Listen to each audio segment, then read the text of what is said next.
Yes, I got my swagger back.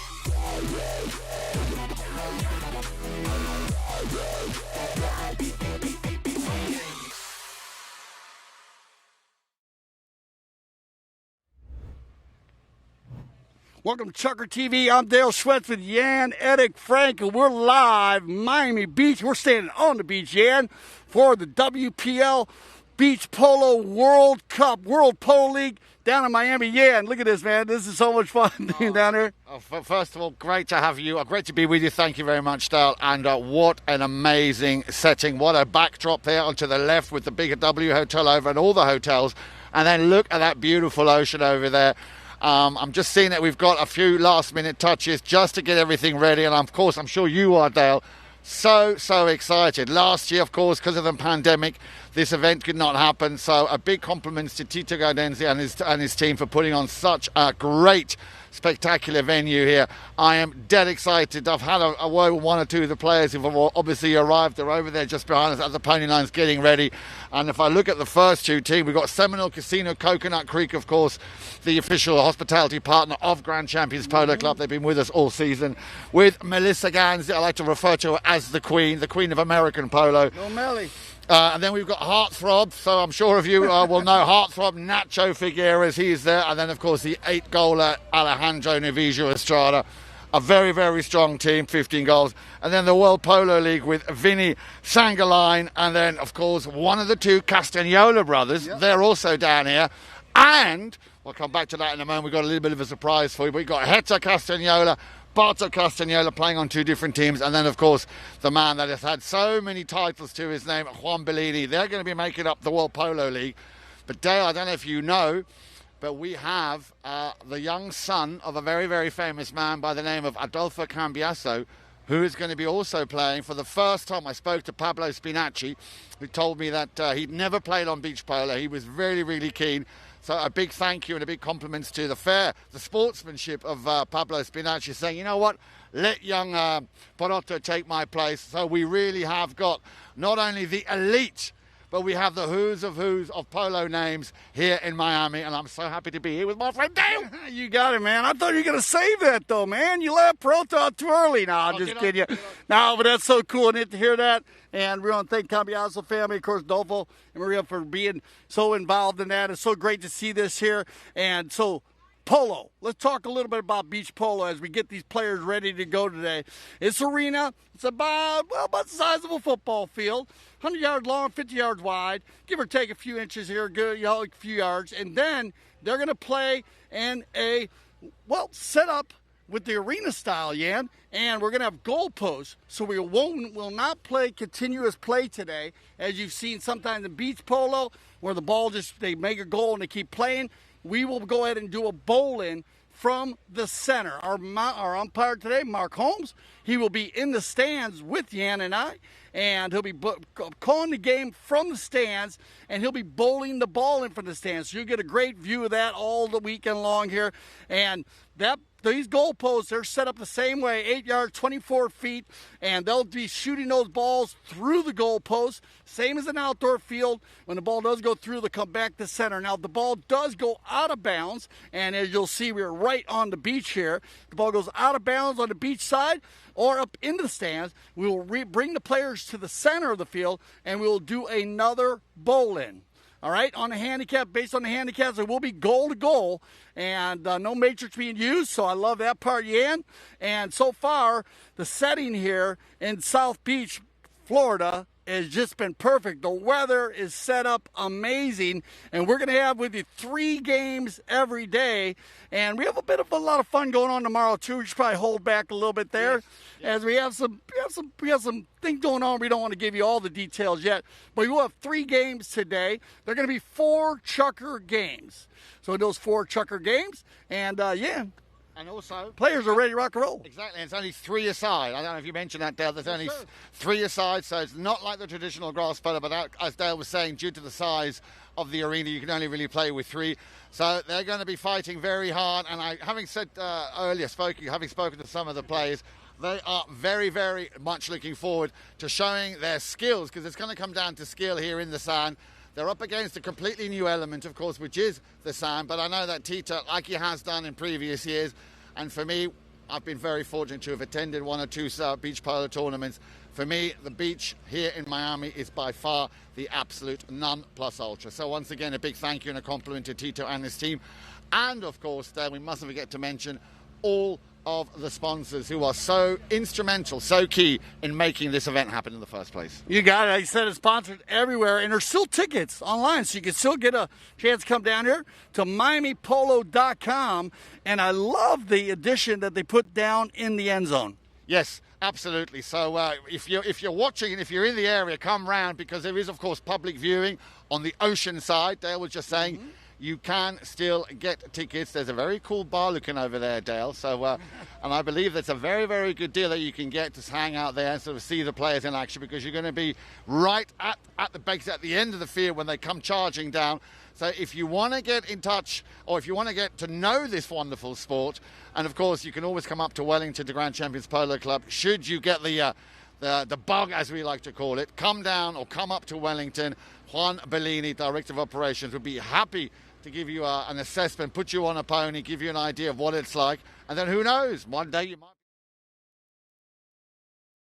So of course, you've seen our Aspen Snow Polo, very similar to that. Now, Yan, you've had the opportunity to be all around the world, not just with snow polo, but with beach polo. Tell us a little bit about your travels, just to get everybody pumped up for this game. Well, like I said, beach polo is, of course, a variant. I mean, this is the problem. I say a problem. It's a nice problem to have with polo. Polo is, for me, I'm sure for you, Dale, and for those guys out there playing today, it is probably one of the most exciting, thrilling, and probably one of the most addictive sports you can do.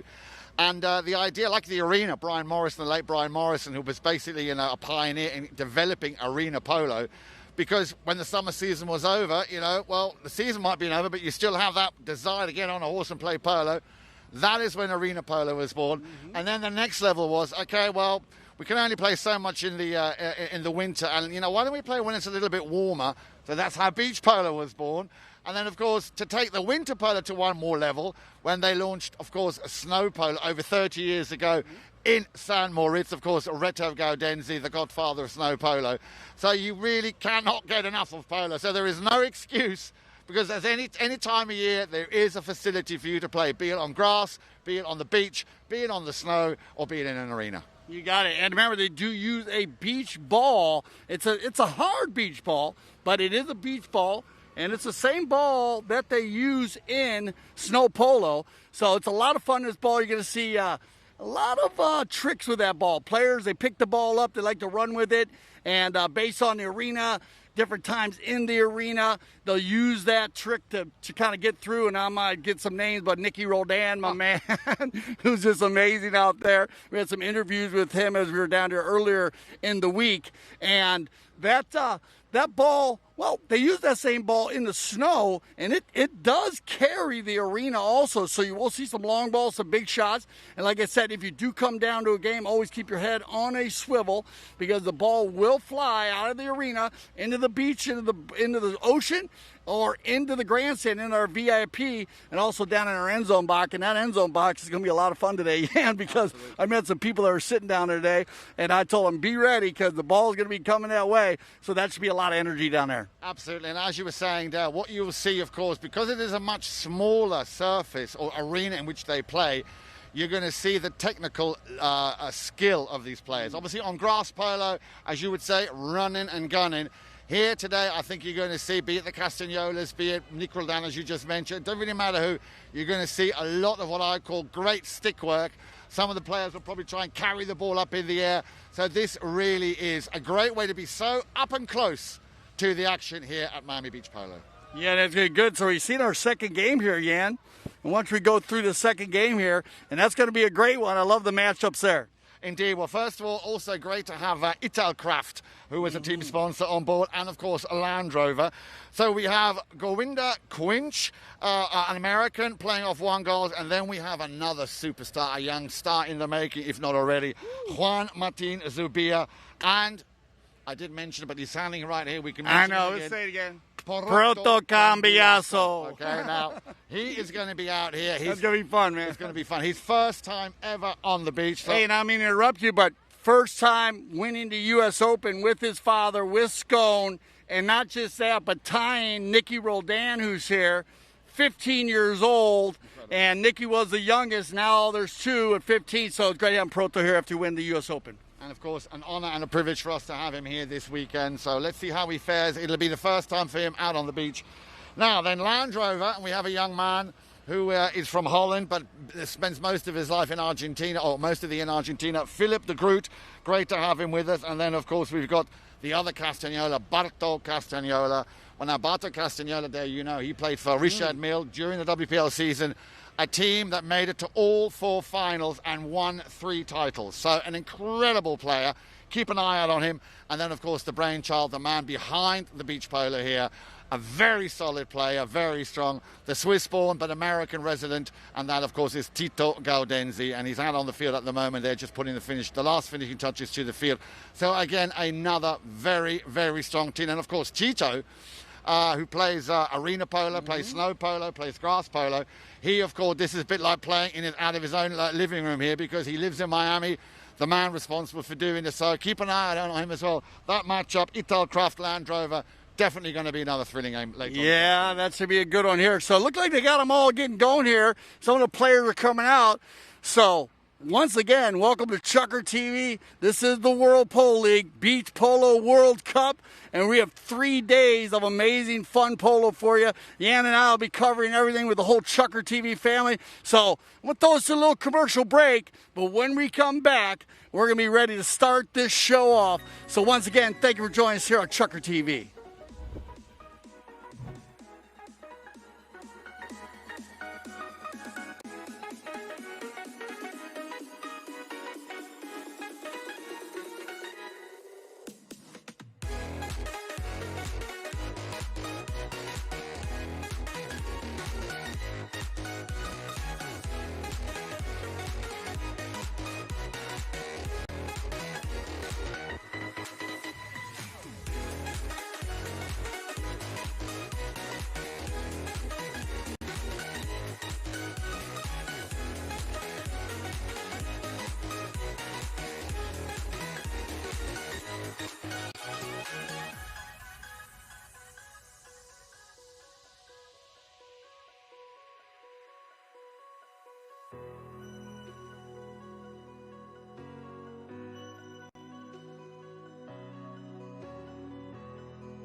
2.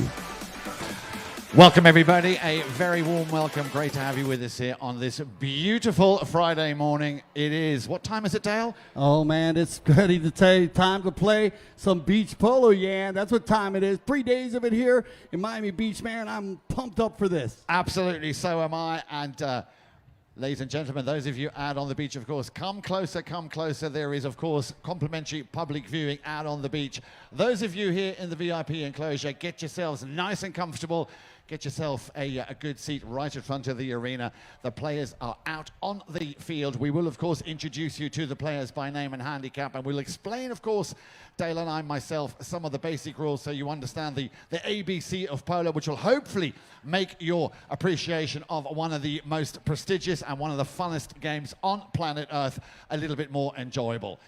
And one of the things we want to tell everybody is everybody here at the VIP and on the outside, everybody, if the ball does go out of bounds, please hold that ball. You can bring it down to the end zones if you'd like or throw it into the end zones, but do not throw the ball back in the arena. As you'll see as we play, we have our mounted official who's not mounted today. He's actually in the grandstand who will be our umpire today. Mr. Mark Holmes from the UK, and he will bowl the ball in from the center. Face-off in hockey, a bowl in polo.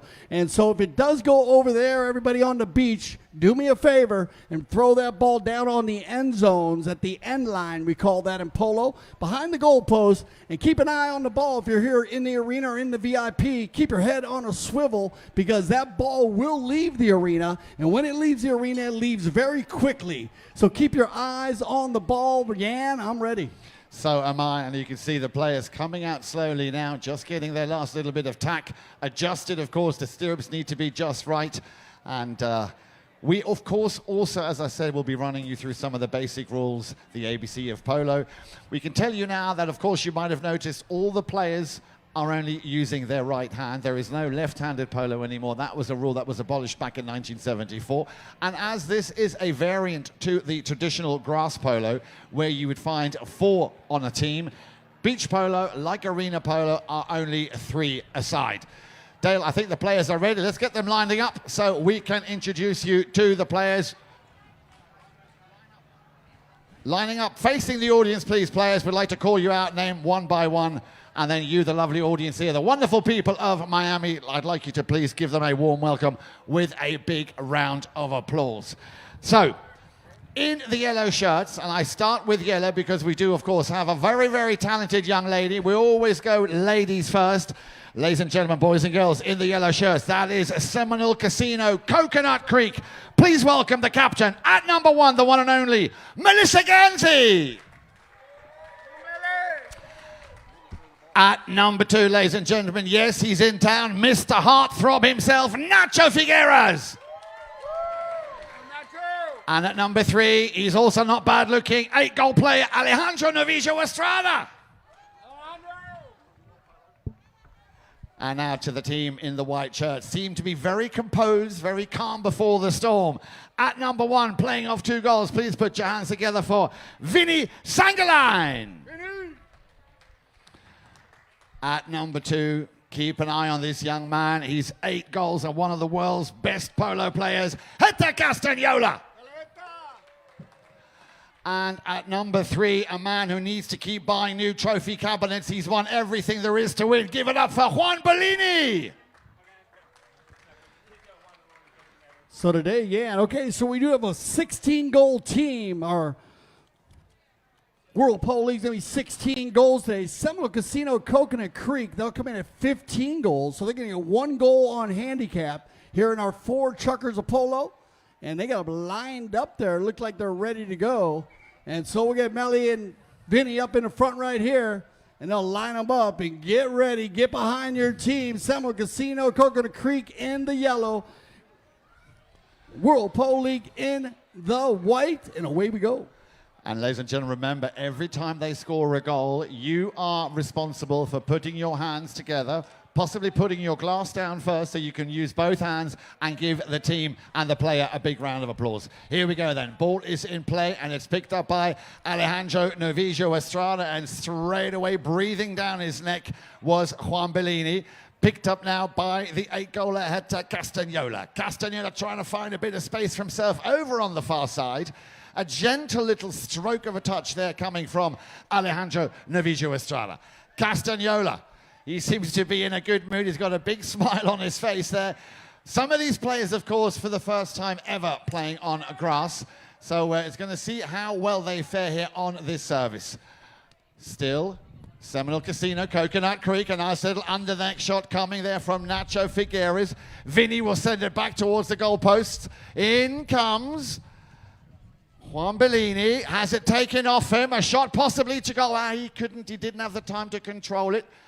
And of course, they are probably a little bit more nervous because this is their first, or this is the first game. And in a first opening match, of course, you know that everybody's looking at you. You don't want to get it wrong. As a little flick of the wrist there. Nicely done by Juan Bellini, giving it to Melissa. Melissa will open her shoulders, takes a nice long shot down the arena. Now a little bit of an acute angle. Melissa will get it off the sideboards, takes aim, takes a shot, and it just, just goes wide, ever so close. But you know what? You can still give a round of applause. That was a nice little play there by Melissa Gansey. All of a sudden, things are open up. Head to Castagnola. Castagnola can't get to the ball first. A nice little backhand, playing it to Mr. Heartthrob, Nacho Figueres. Castagnola taking the ball round, making no mistake. He's got Sangaline there. There's the shot to goal. That could be the first goal, and the crowd go completely ballistic. Hit the Castagnola. What a play right there. Put your hands together. Number 2 in the white, grabbing that ball, hitting the cut shot from about the 30-yard line. And that's just going to show you this Castagnola boy, you got to keep an eye on him. Back to the center they will go. They will stay the same directions. So keep going the same directions all through this first chucker of play. It's Setai once again.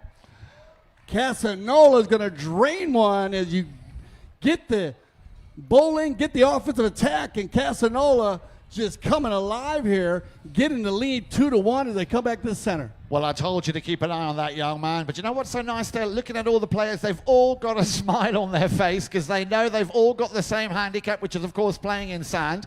And as I said, some of these players making their debut. So this is going to be, I'm sure, just as we expected, a lot of fun tournament. Here we go then. Melissa Gansey, the only lady player out on the field, takes a shot. Who turned the wind on? Somebody needs to turn the wind down. That was very unlucky. I think she got robbed on that one. On the airline there, Melly almost putting that one in off to the left side. And this is going to be her first knocking of the day. Bellini with the huge shot. One. Takes it into the corner. But it's going to be picked up by Alejandro Novillo Estrada. Nicely takes it on the near side. Now, Dan, we might just want to explain to the people, we did say that they are only allowed to play using their right hand, but you can, of course, take the ball on the left side of the pony, and this is what Alejandro has done all the way from coast to coast, like butter and toast. And he'll take that one in, and that's what they want. Melissa Gansey's been peppering the goal here in the first chuck, but Estrada, the number 3 here, in the purple helmet. Love the Seminole Casino Coconut Creek helmet here as he played for them in the World Polo League. Look at this, Estrada once again, Alejandro. Oh, we had to leave that one behind. Now, ladies and gentlemen, do please keep an eye, as Dale was saying, on the play. If you are close to the arena, you do not want to have a polo mallet wrapped around your neck. So please keep an eye on play because they can come at you very, very fast. So please keep an eye on play. Castagnola will try and steal this one. And that one's going to get caught in the corner. They come together. Bellini in the pink helmet. Nacho Figueres in the white helmet. Everybody dialing it out right there. Tied up, as they say. Look at this. Estrada's going to break out over center field. Digs it out. Looks for Nacho. Nacho, well done on the pickup. And now the pace is going on here in our first chucker of play. Castagnola will take this one up on the halfway line. Castagnola, look at that ball control. Castagnola hits the post, but it goes in. It goes in. Goal number 3 for Castagnola. Hit the Castagnola's going to pick up a hat trick here in the first chucker. That'll make it 3-2. And as you check our Jumbotron on the far side, we'll line them up once again as they come back to the center on the bowling, and it's Melly. Melissa, she'll leave it for Nacho. Now the scrum is everyone round and round, do-si-do. Where they go is going to be picked up here now by Estrada once again. Stolen away by Castagnola, and into the corner they go. Keep your eyes on the mallets and the balls, everybody. If they do come in front of you, please back up, and we get our first whistle of the day, and that'll stop the action here on the right-of-way violation. So let's talk a little bit about the rules in polo. The right-of-way is everything. It's very easy to understand. We got a number 4 here, or number 5, from the spot. If it's just like driving on a highway, if you enter on a 95 from the right side and you go in and go left, you need to enter and not impede the other cars on the highway. It's the same thing on the polo field. The ball will dictate the highway, and the ball will dictate the direction of the highway. In that case, we had someone blocking the highway, and now it'll come back on the knock-in. It's going to be 1. Bellini with a nice long ball again, looking for Castagnola. Maybe it'll bounce into the path here of Vinny Sagaline. A little backhander there. Just getting a piece of it before Castagnola. Castagnola, but it's a little bit too late. The horn had gone. No goal on that score. Ladies and gentlemen, end of the first chukka. Miami, give them a round of applause. Seminole Casino, Coconut Creek, and the World Polo League. You got it. So we'll send them off, and we'll be right back here for our second Chucker play. Remember, you can watch all this because we're live on Chucker TV.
The world's best polo in your pocket.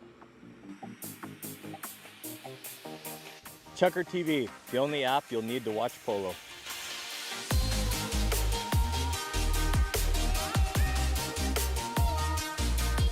The world's best polo in your pocket.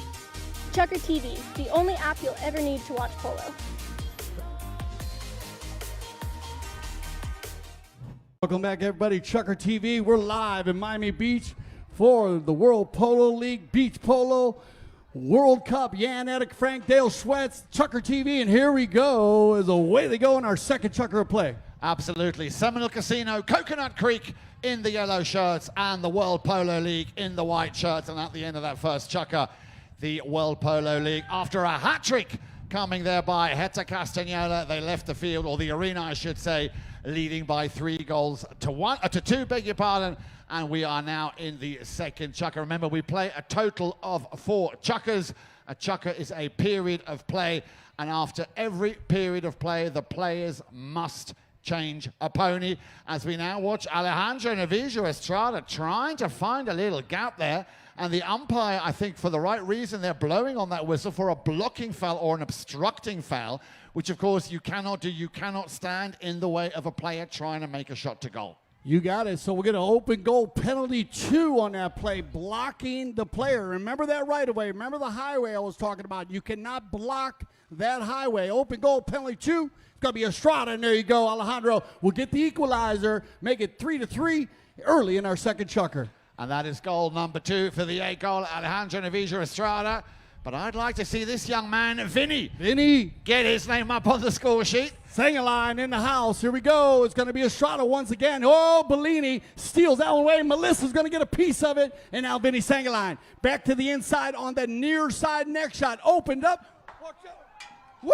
Woo! There you go. That's polo for you. I just showed you that sometimes stuff will fly around. So you okay? I almost grabbed it. I apologize, Alejandro. Alejandro's going to jump on his horse really quick. Well done, Estrada. Yeah. Look at that. Amazing. Yeah. And there you go. That's a perfect example. You got to watch out, Jan. Exactly. You've got to watch it. But I was going to say, interesting new dynamic there. I've never seen that before. I should have caught it. I apologize, Alejandro. I should have caught that one for you. But we have a penalty on the play, and it's going to be an open goal, penalty 2.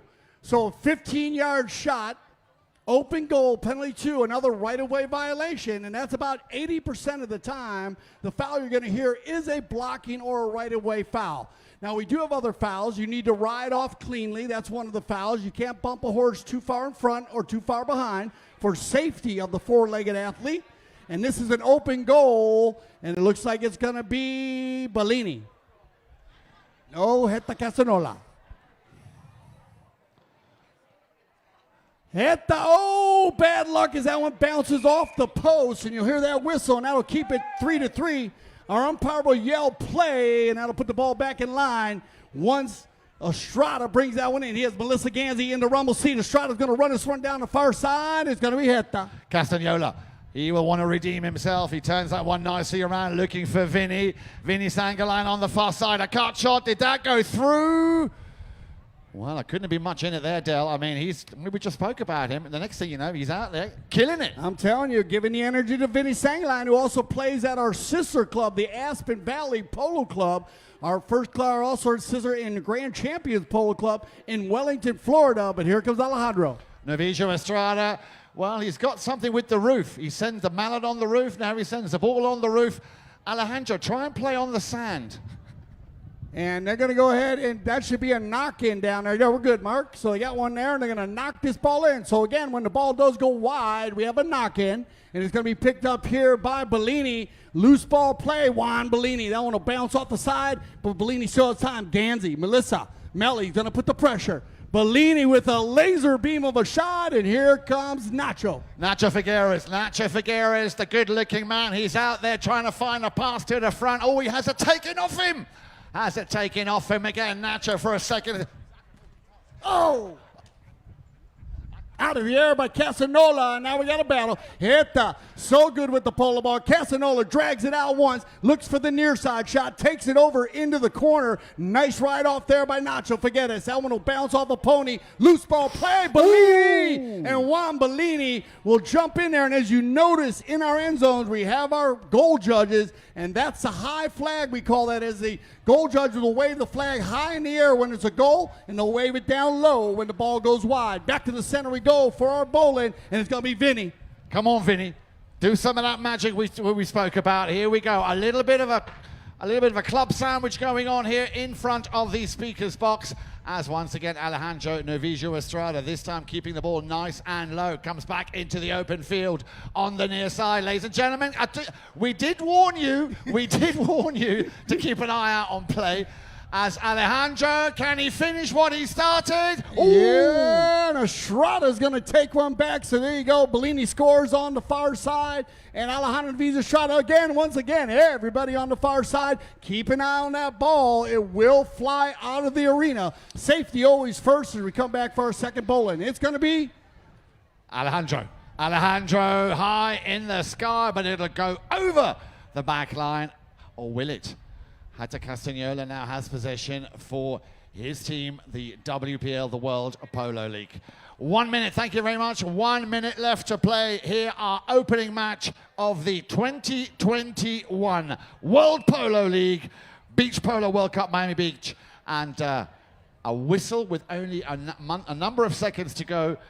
Thank you very much. 49 seconds left to play, Dale, before the end of the first half. So a reaching call is on the foul here. So again, now you are allowed to hook a player in polo. You need to be on the same side that that player is hitting the ball when you hook the opponent's mallet. You cannot reach for a ball underneath a horse or behind a horse or in front of a horse. That's all based on safety. Right here, we're going to have a reaching call. That's going to give an open goal. It looks like it's going to be Melissa Gansey, Melly, to do the honors for Seminole Casino, Coconut Creek. And let's see if she can get her team back in the lead. Nice, calm walk up to the ball. Opens the shoulders. Look at that. Straight as an arrow, ladies and gentlemen. Make some noise for Melissa Gansey and her team. Seminole Casino, Coconut Creek, taking the lead 5-4. Great shot there by Melissa Gansey. Melly also takes those shots because we use the same penalty line in outdoor polo. Back to the bowling, 5-4. It's going to be, looks like Alejandro. Navijo Estrada trying to weave his way through those white shirts from the World Polo League. Oh, a very hard hook there coming from Alejandro Navijo Estrada. Now, I'm not quite sure if that was a shading or a blocking foul. Yeah, that's what I thought, just making sure that the umpire saw that too. Of course, our umpire from the UK, Mr. Mark Holmes. Great job. He did a great job. Thank you. And I know you're an umpire yourself. We all like to umpire everybody in the stands, but great call there by our not mounted official, our umpire in the stands today. This could be another open goal penalty from the 15-yard line. And it looks like Alejandro's going to tee it up, and it's going to be Melissa Gansey once again. Here comes Melly. Looking for goal number 2 and to increase the lead that they have so far. Seminole Casino, Coconut Creek. Can they make it 6 goals to 4? Yeah. Is the Pope Catholic? Of course he is, and of course Melissa will score. Melly's going to pick up her second goal from the penalty line. That's going to increase their lead 6-4 here. Remember, though, 2 chuckers left. This is only halftime. Back to the bowling here as we click down for our final minute of this chucker. Big ball by Estrada. Here comes Nacho. Nacho Figueres. All will pick it up, and that, ladies and gentlemen, is all she wrote. That is end of the first half. Miami Beach, make some noise for the team. Seminole Casino, Coconut Creek, and the World Polo League. Stay with us. We'll be right back on Chucker TV.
Welcome back, everybody, to the World Polo League Beach Polo World Cup here live on Chucker TV. Now remember, everybody, you can go back to chuckertv.com. You can see this game over and over and over.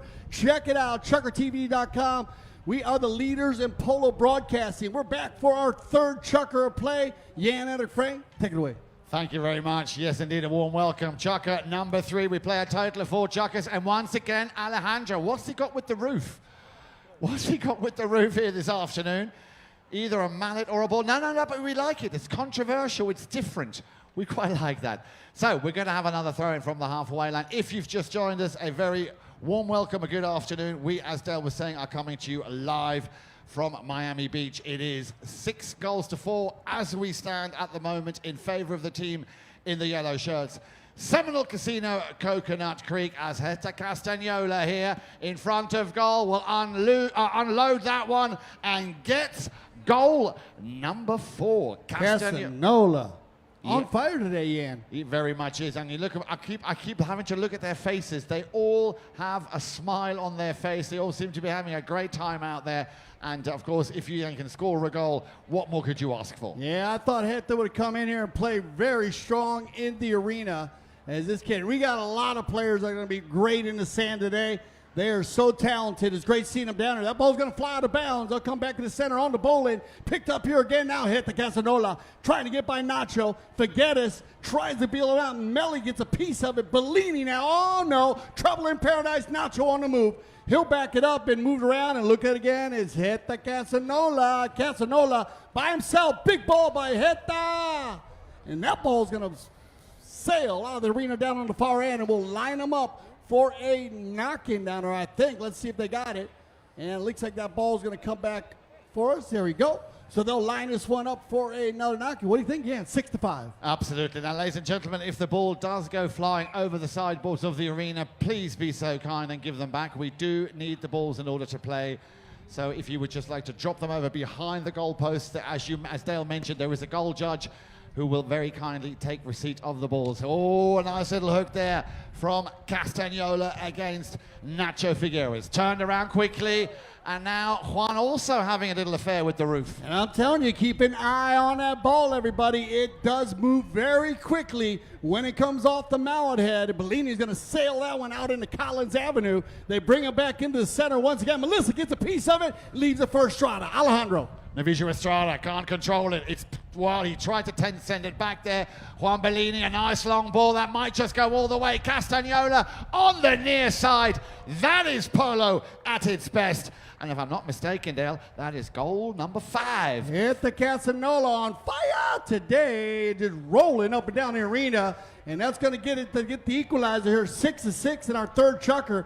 Back to the center they will go on the bowling, bounce off, hit the Castagnola with a cut shot. Takes it around nicely, looking for Vinny. Vinny on the near side now. Oh, he was so unlucky. He got himself, he read it well. The curveball that came because of the wind, and he read it so well. And again, Castagnola, power play, hammering those shots down on the field, down the south end, of course. Because now what, Dale? I actually know now what is north and south. North and south, and we are in South Beach. This has been a fabulous game already. Our first one, oh, Castagnola on the move one more time. Hit though, it's a huge neck shot, but that ball will just trickle over the end line, and they'll line him one more time for a knocking. Very close game up to this point. Absolutely. 2 6s up on the scoreboard. We are in the third chukker.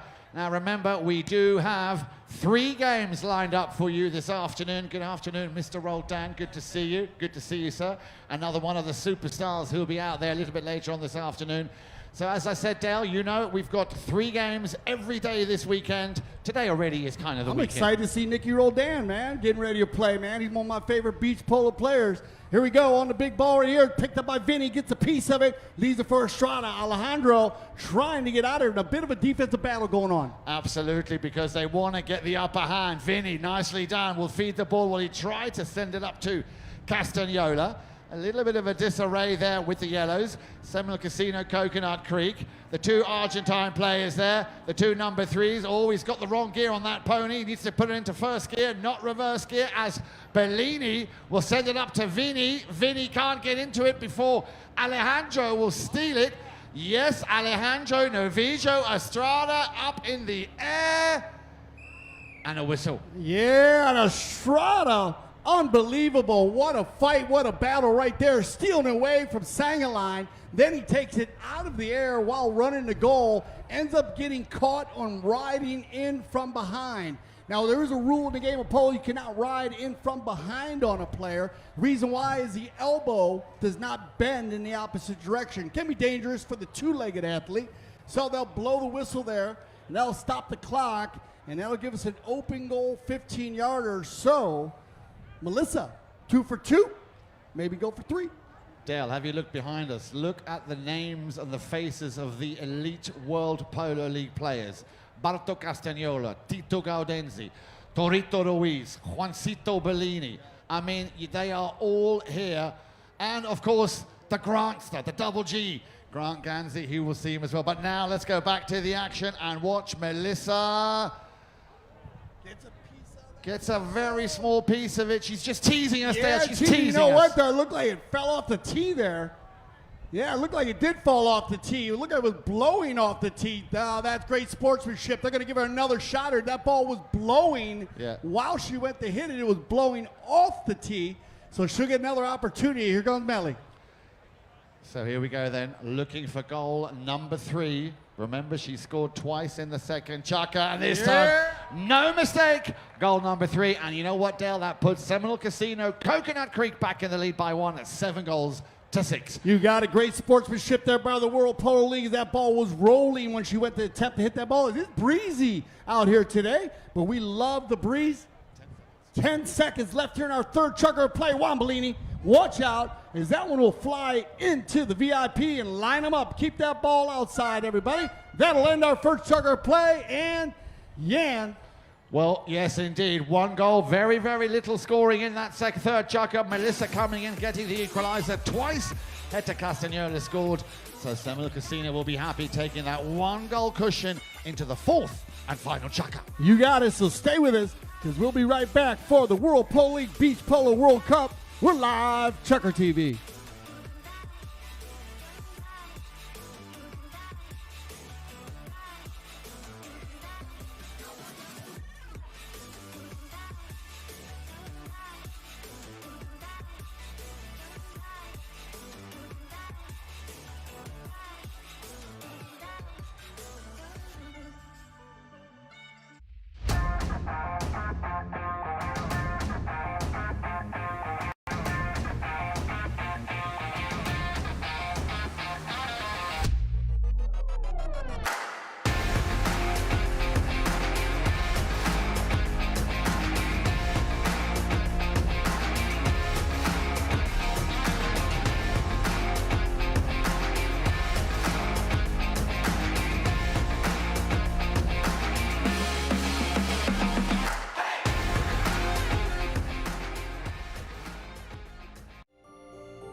There's something about when you get up early, prep the plane, and you take off, and you get that first light of day.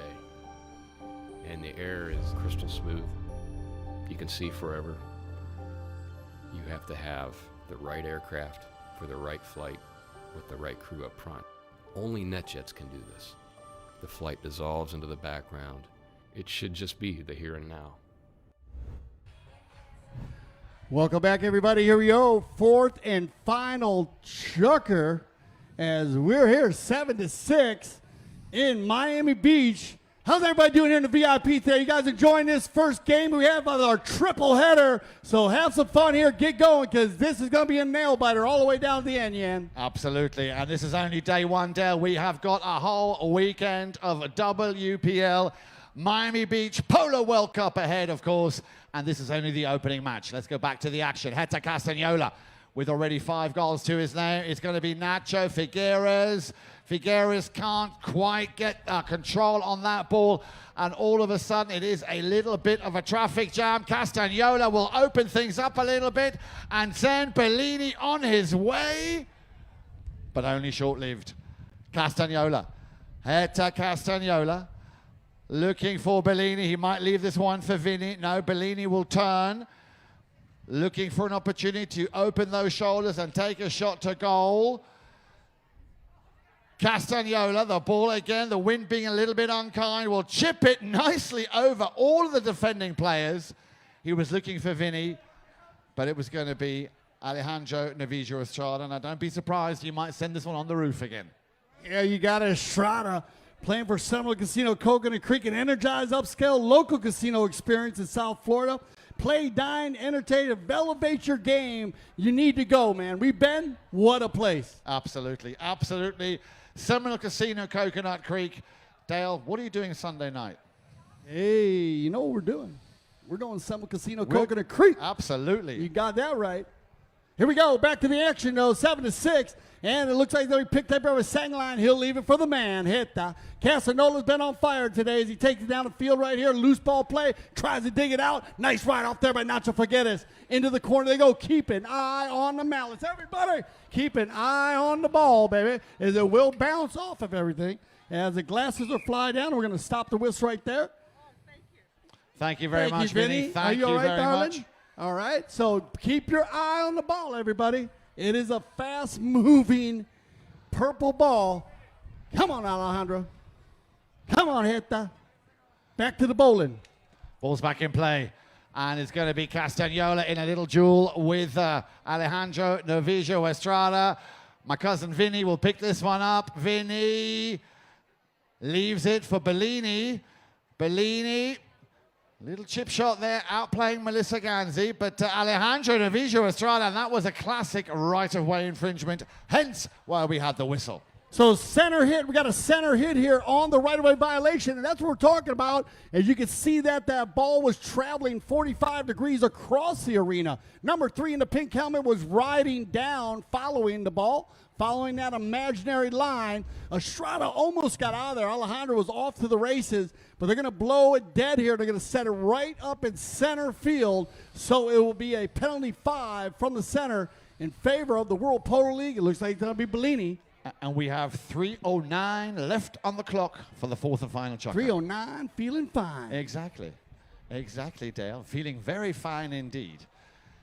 So Bellini, a big ball hitter, wears that pink helmet. He is a cancer survivor. He represents, here he comes.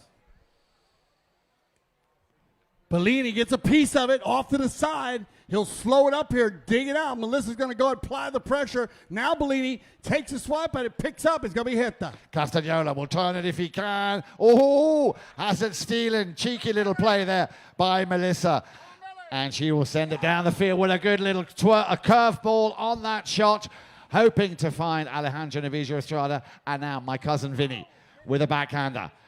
Nacho Figueres trying to send a ball with a little bit of spin on it in front of the goal mouth. Again, Vinny will clear it. Melissa Gansey in the danger zone will just tap that one in. Has a little bit of traffic, but I think the ball will go over the finishing line. Indeed, the goal stands, ladies and gentlemen. Come on, make some noise here. Melissa Gansey with goal number 4. Melee is going to pick that one up there, dribble it in. And on the far side, you can check out our replays. Once again, we want to welcome everybody over on the beach over there. Make sure you do keep an eye on the players and the balls as you do come up from the beach. Nice play out of Alejandro, out of the air, picked up here by Bellini. Tail shot across the arena. Oh, hit on the move right here, but Alejandro shot it everywhere. Loose ball play picked up by one. Bellini over on the far side on the halfway line. Immediately coming in for the challenge is Melissa Gansey. Bellini with a long ball. The wind getting the better piece of that shot as Vinny with a nice little open backhand, and it would have gone through. It would have gone through. Good call there by the umpire. So a whistle on the play, and that looks like it's going to be an open goal penalty 2. So from the spot right there, they'll line this one up, and look at the score here, 8-6, Jan. And we'll check our time. 1.5 minutes. 1.5 minutes left to play. So 1.5 minutes. The big opportunity here for the World Polo League. It looks like he's going to be hit the Castagnola to hit this ball, or from the spot, or we'll see. And they need this, Dale. They're at the moment trailing by 2. It's been very, very, very thin on the ground there by the World Polo League. And no mistake, that one will go up. Castagnola, let's have a little count. Goal number 6 for Heta Castagnola. Castagnola, unbelievable day, down by a goal here. So let's see if Seminole Casino Coconut Creek can hold on. Look at this. Let's try. 1 minute. 1 minute. About 1 minute left in the game. Nacho, big ball there. That one will fly out of the end of the arena. And you can see Nacho Figueres wanted to get organized there on the time so he can get his game plan together. Big bag knocking coming. Bellini needs one here. Absolutely. Exactly 1 minute and 8 seconds left to play. A little over a minute left to play. Thank you, Kale. We haven't even mentioned the lovely, the wonderful Kale. Kale, the polo manager, of course, at Grand Champions Polo Club. Today, our official timekeeper. Thank you. 58 seconds. Thank you very much, Kale. You got it. So they hold it. We also have Dr. Hernandez on hand to take care of all the players, Jan. And we have Darren Tampler with Gloria down there taking care of the 4-legged athletes. So very important in the game of pole to make sure the 2-legged athletes and the 4-legged athletes are taken care of. And who's taking care of us, Dale? I know who's taking care of us. The Seminole Casino Coconut Creek. Yeah, Seminole Casino Coconut Creek calling our name. I hear them. 58 seconds. 58. Yeah. 58. Yeah, it was a little bit longer, Nacho. I apologize. It was about 1:10 then. It's beach polo time, Nacho. Beach polo time. So an opportunity here. Melissa's going to pass the stick to Estrada. She's 3 for 3. And it'll be Alejandro.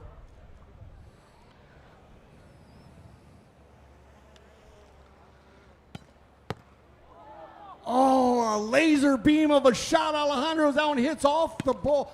the post down there now. Look at this ball. Watch out. Here it comes. Bounces off the wall. Strada again everywhere. Vinny Sangaline's going to take it around the corner. Bellini tries to steal it away from his own player. Now Nacho Figueres hit the Casanova. They got to keep an eye on him as the clock goes tick, tick, tick. Absolutely, the clock running down now. Can they get the equalizer, or will Seminole Casino walk away with their first victory of the 2021 WPL Miami Beach Polo World Cup?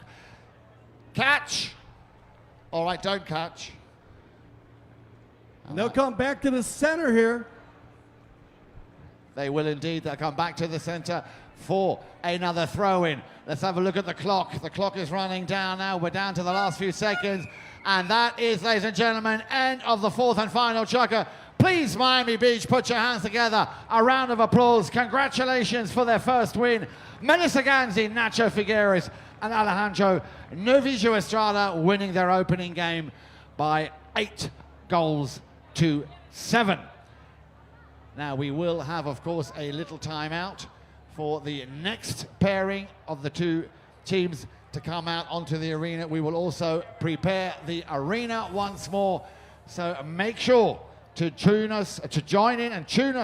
in again in about 15 to 20 minutes or so for the start of the second match between Italkraft and Land Rover. Of course, all the action being brought to you here live on Chukker TV.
All right, welcome back here as we're on beach with Alejandro. Alejandro, thank you. Big win, first one. Yeah, always the first game is so important to win, to gain confidence and to start with the right foot in the tournament, no? You got it. So tell me, how old are you? You played with Melly a lot. You've won everything with Melissa Gansey. You've won beach polo, snow polo. How was it play with Nacho? Also, you playing Nacho Figueres today? No, he's a very good player, a gentleman, and a really good teammate. So it was really fun to play with him. Very cool. All right, we're going to keep an eye on you. Good luck in the rest of the tournament.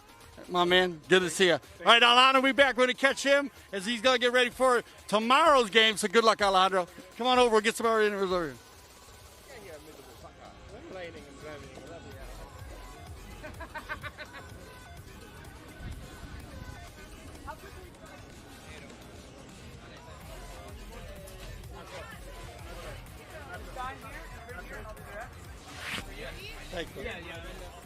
All right, so you got the teams in here, right? We're going to interview with Nacho. So first game, oh, come over here. They're coming out. They're getting ready to roll the arena.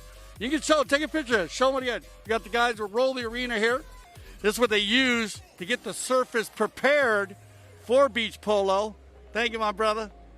And that is a huge, huge arena. So we get Nacho right here. They're coming out. As we have the players' tent right here behind me. And you can see them going in here. So I hope you enjoyed the first game. Man, this is a game. We have a lot of polo going on here. And the World Polo League. Beach Polo World Cup. And there you Hey, my man, congratulations. First win, always a good one, right? Always good to start winning, yes. It gives you a better position over the weekend, so yeah, we're very happy. Yeah, you tell me what is it with beach polo, Nacho? Like, you know, you played on all different surfaces. You played on the snow. You played on the beach. What is something you go in here? What's the mindset when you go into beach polo? That this is a show for the people here in Miami. I think that, you know, what I take from this place is, first of all, what a beautiful place to play polo, and then the fans and the opportunity that the fans have to be very close to the action. So I think that's important. We're entertainers here, and to, you know, put up a good show and play polo and, you know, take care of our horses, and if you can, win. You got it. Yeah, well said. I love that. I love what I saw during the game when you're over there kind of talking to some of the people on the sideline coming from the beach area. So where else have you played? You played beach polo, snow polo anywhere else? Here I played in Uruguay. I played snow polo. I played in St. Moritz, Aspen, beach polo. I'm trying to think where else I played beach polo. In the coast of Argentina. Oh, okay. Yeah. Very cool. So it plays around the world. What do you think about going into the tournament here? So you've seen all the teams playing up. Any head-to-head matches, or how you feel about it? You saw our game by one goal. I think that all the games are going to be tight. There's good players and good teams all over, and it's going to be very tight. Nacho, you're always a breath of fresh air, man. Always good to see you. Keep it out, Nacho. He's going to be playing all weekend. Thanks again, Nacho. Thank you. Appreciate it. Nacho Figueres right there. Let's see if we can get some of the other players here we got over here.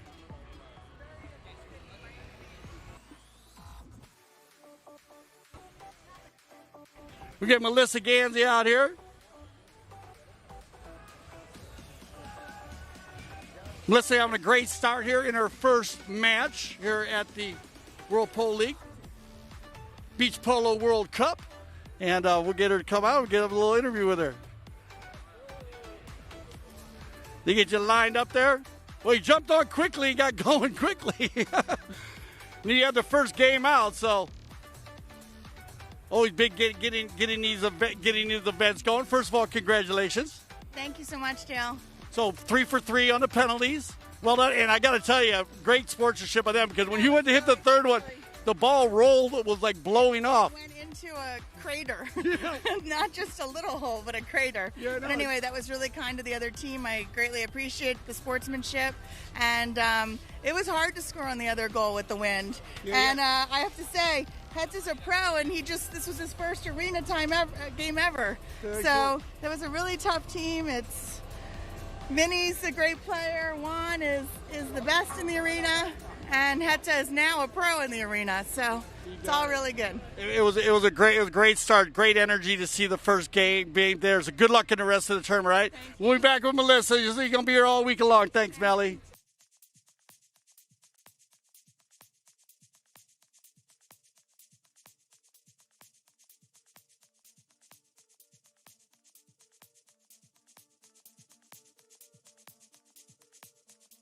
Great start. First game of the 2021 WPL World Beach Polo Cup, man. Unbelievable. How you feeling? No, I feel great. This is incredible atmosphere. I'm very happy that we played. Was very competitive, and the most important was safe for the horses, for the players, and I was competitive. And Melissa scored a couple goals, so she had fun. And this the only lady be there is amazing, how tough she is, and recover for cancer, and the way she's doing. So I'm very, very proud to be part of this organization with them. Yep. So, and what can I say? We are in Miami, so this is incredible. So you said what expecting? Winning. I mean, everybody's winning. Yeah, everybody's a winner. well said about that, about being a cancer survivor. Both of you, we talked a little bit about it, you being yourself, Melissa also. And I got to tell you, I interviewed Nacho Figueres, and he said some great stuff. He talked about how much fun and entertaining this can be for the fans and the people coming. It was very entertaining to watch that. I think it's an incredible show. Yeah. I mean, that's exactly, that's the show. The people can come here, like I go to the theater or go to, and this is a really good show. I mean, you're spending full day outside. Look at the view, look at the ocean, look at the people. So, I mean, if you are wherever you are, I mean, just watch it, because this is an incredible show. And it's fun, and the most important, we look after the safety of the horses. Yeah. So we make the chakra shorter, so the horses doesn't get very tired. We have our bed here, so and I think I mean, it's incredible. It's a lot of time. It take a year to plan something like that and be a good SRS. But listen, I think whatever the Ganseys put the eye and the sport on the polo grows every year. So Yeah. I'm very happy to be part of this, and I can't wait to obviously come back next year and the year after. But this is great, and the game was fun and very competitive. I mean, it's a pleasure to have Castagnola, Novillo Estrada, Figueras, Gansey, myself, my son. I mean, it's Poroto Cambiaso. Great. I was going to ask you about that. This is the group of players, so much fun, and it's great watching a player like Heta Casanola, who's never played before, just come in there and just unbelievable. He doesn't need to do any. I mean, he played best. There's Poroto over there, right there, getting ready. I know. So we are so excited, and we can be no more pleased. And thank to God that the Melissa is healthy, I'm healthy, and just for now on, everything's just fun and do the best, you know. You got it. Listen, good luck in the rest of the tournament. We got a lot of games coming. Thanks for all the words, man. We appreciate it. Thank you very much. You'll see more Wamballini. Don't worry about it. We're rock and rolling here. Let's get ready to go over here. We got Poroto over here. Look at Poroto. Good to see you, my man. Give me a few words before you go. Hey, first of all, congratulations on winning the U.S. Open, especially with your dad. Okay, thank you. And let me ask you, first time playing beach polo, right? Is it first time? First time. Very cool. So are you excited about it, I guess? Yes, it's really fun to play in the beach. Yeah. It's so good. Heta, I got to tell you, your cousin, Heta, he was awesome in there. So we're going to hold you. He scored 5 goals. So we're going to put that on you, right? But good luck today, Poroto. Thank you very much. All right, Poroto Cambiaso. So we'll get more words with you afterwards, Poroto. Have a lot of fun.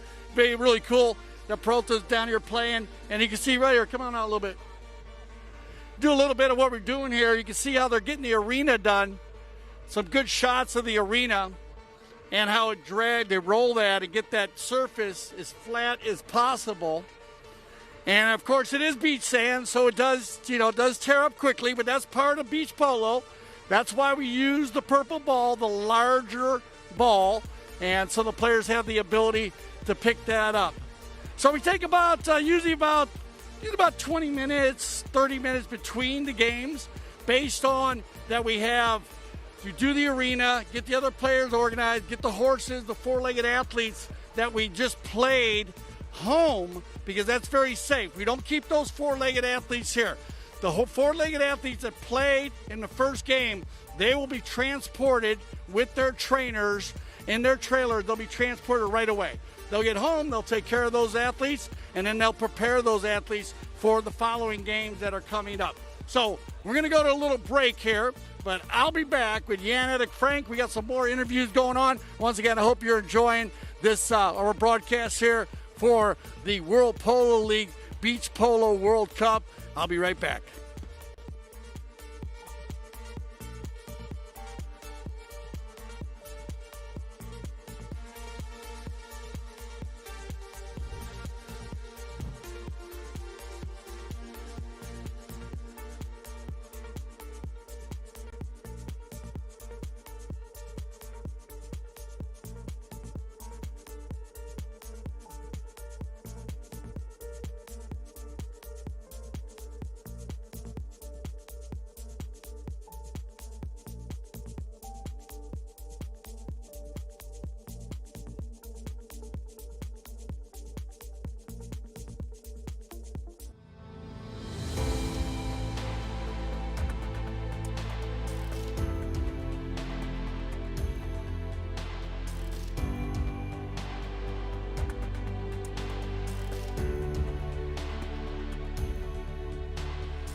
As far as barns go, it's 10 points. The weather, scenic views are unbelievable. To be up here in the mountains in this weather, I don't think you have many choices nicer than this.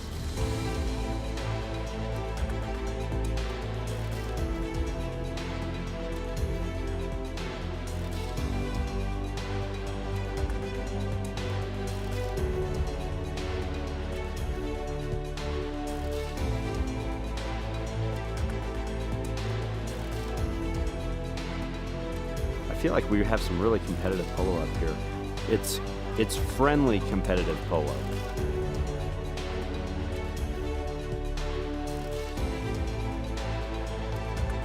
The place is amazing.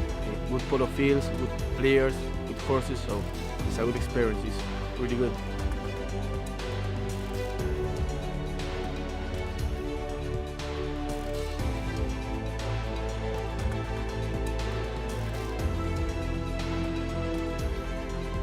club. They have empanadas there. They have Argentine-style barbecue. I'm in love with this place. The club is really nice. The people is really good.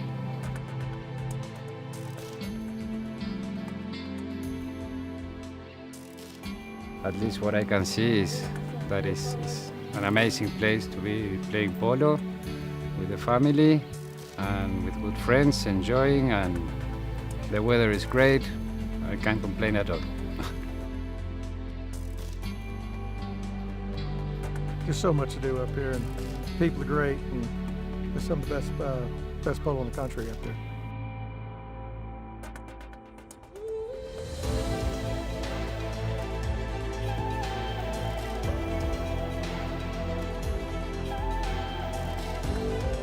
I think this is the place to play polo in the summer.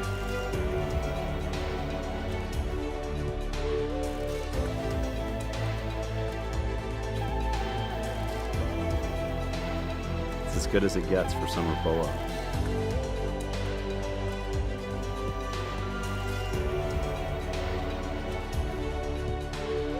This may be my new home.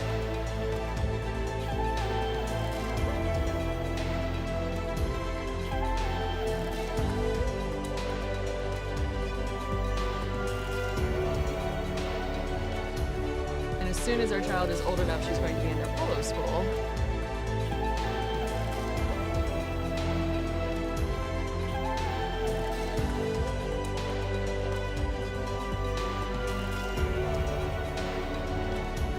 You would just want to be a horse in that barn.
There's something about when you get up early, prep the plane, and you take off, and you get that first light of day.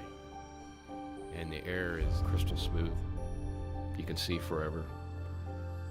You have to have the right aircraft for the right flight with the right crew up front. Only NetJets can do this. The flight dissolves into the background. It should just be the here and now.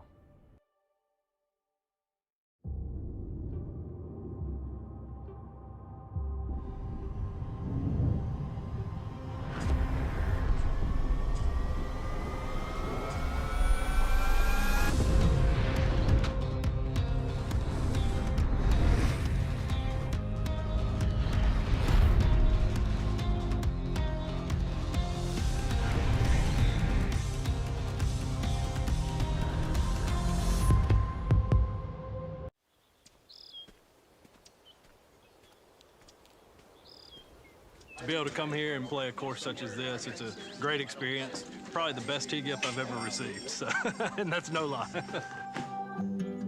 My wife actually gave me a pair for Christmas before I played in the tournament, so this will be my third pair, so I'm looking forward to it. Over the calf, 17 and a half. Outseam 43 and a half. We make a personal pattern for everybody, and that takes a lot of different points on a body to draft a pattern. I have at least 7 or 8 pair. Great golf course and get a pair of blue jeans out of the deal is freaking awesome. The down for that is 17 and a quarter. Was that about 32? Yep, you nailed it. Same thing you've been wearing since high school. 6 and a half. Yeah, that's fine. Thanks so much for being here, and good luck today on the course. We will do a true shotgun start today, so good luck today, and y'all have a great time.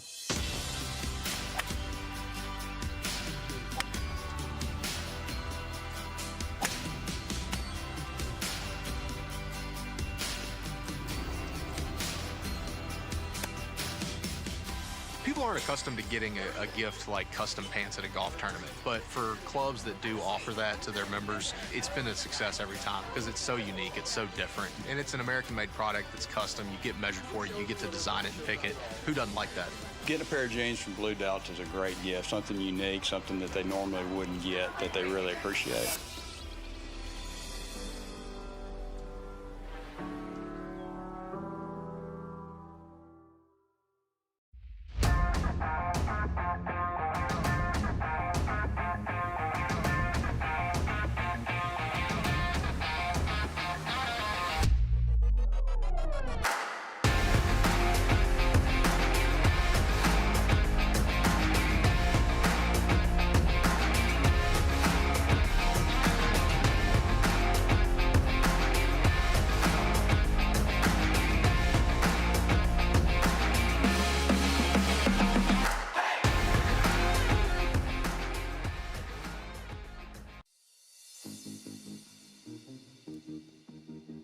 The world's best polo in your pocket. Chucker TV, the only app you'll need to watch polo.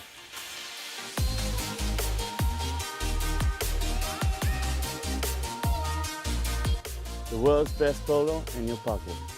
Chucker TV, the only app you'll ever need to watch polo.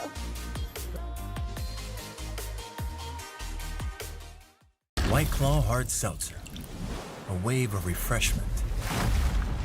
Crafted using our unique Brew Pure process. Made pure. Nothing tastes like White Claw Hard Seltzer.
Welcome back. We're back up in the VIP now, and I got Grant Gansey, Double G. Good to see you, brother. Good to see you too. It's good to be here, and that's all I gotta say, man. It's really nice to be in Miami. You got a lot of energy here. It's Friday, so it's a building of all this. Tell me how much fun you have. Like, what do you look forward to? I know, like, we talked to Nacho. He just loves it. It was such entertaining for the people to come and see. You know, it's a lot of fun after such a hard season in the World Polo League. Tell me how you feel about that. Well, definitely a hard season in the World Polo League, but it's nice to be here, and I think it's very accessible for the people to watch and understand the game at a fundamental level. But for me personally, I just like being here. It's a little like staycation kind of, you know, it's a little vacation, but not too far from home. So it's nice to be able to come here and unwind a little bit and just kind of, you know, relax, honestly. And then being able to play here in South Beach is always special. It's my second time playing here, so I'm excited to get out there. Yeah, you got it. By the way, I love the pink flamingos. I love it. I got a shirt like that I'm going to wear tomorrow. I love it. But so in Miami, love the energy there. And again, the crowd, fun crowd down there, huh? They always get involved in everything. Yeah, the crowd always makes it way more entertaining. And, you know, I think they kind of get into it more here than, you know, anywhere else because, I mean, we're in South Beach, right? So, yeah, the energy. You know, yeah, the energy's really high here.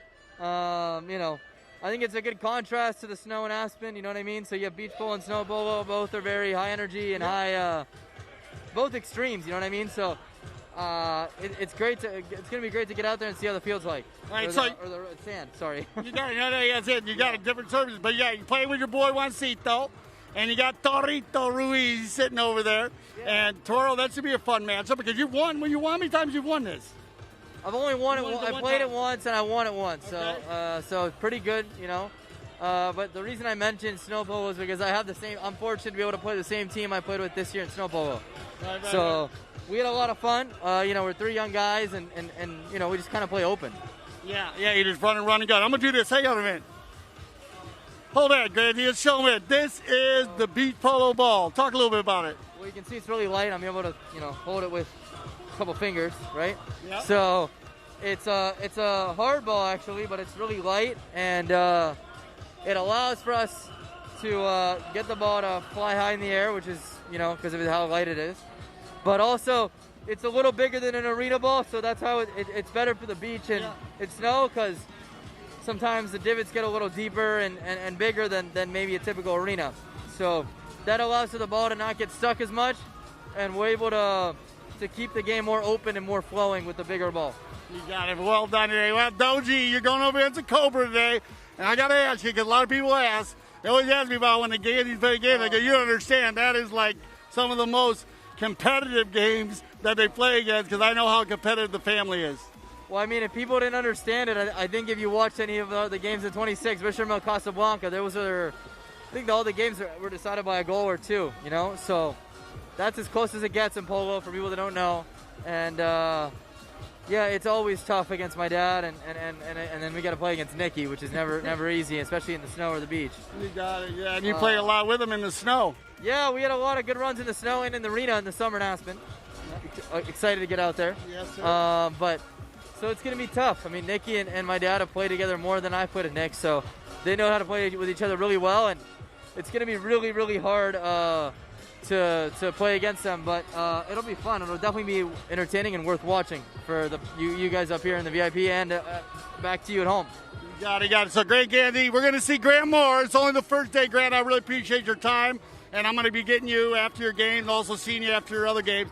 So good luck, my man, and we'll be back with you. You're welcome. Always a pleasure, man. Always a pleasure. You got it. I love it, Grant Gansey. Grant Gansey right there. So we're going to go ahead and throw this to a commercial, Grant and I, as they're just finishing up the arena you can see behind us. Grant Gansey, good luck, and stay with us because we'll be back for more on Chucker TV.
All right, welcome back. And me and Vinny had a little balance going. Vinny, you got the balance going. We had the music going.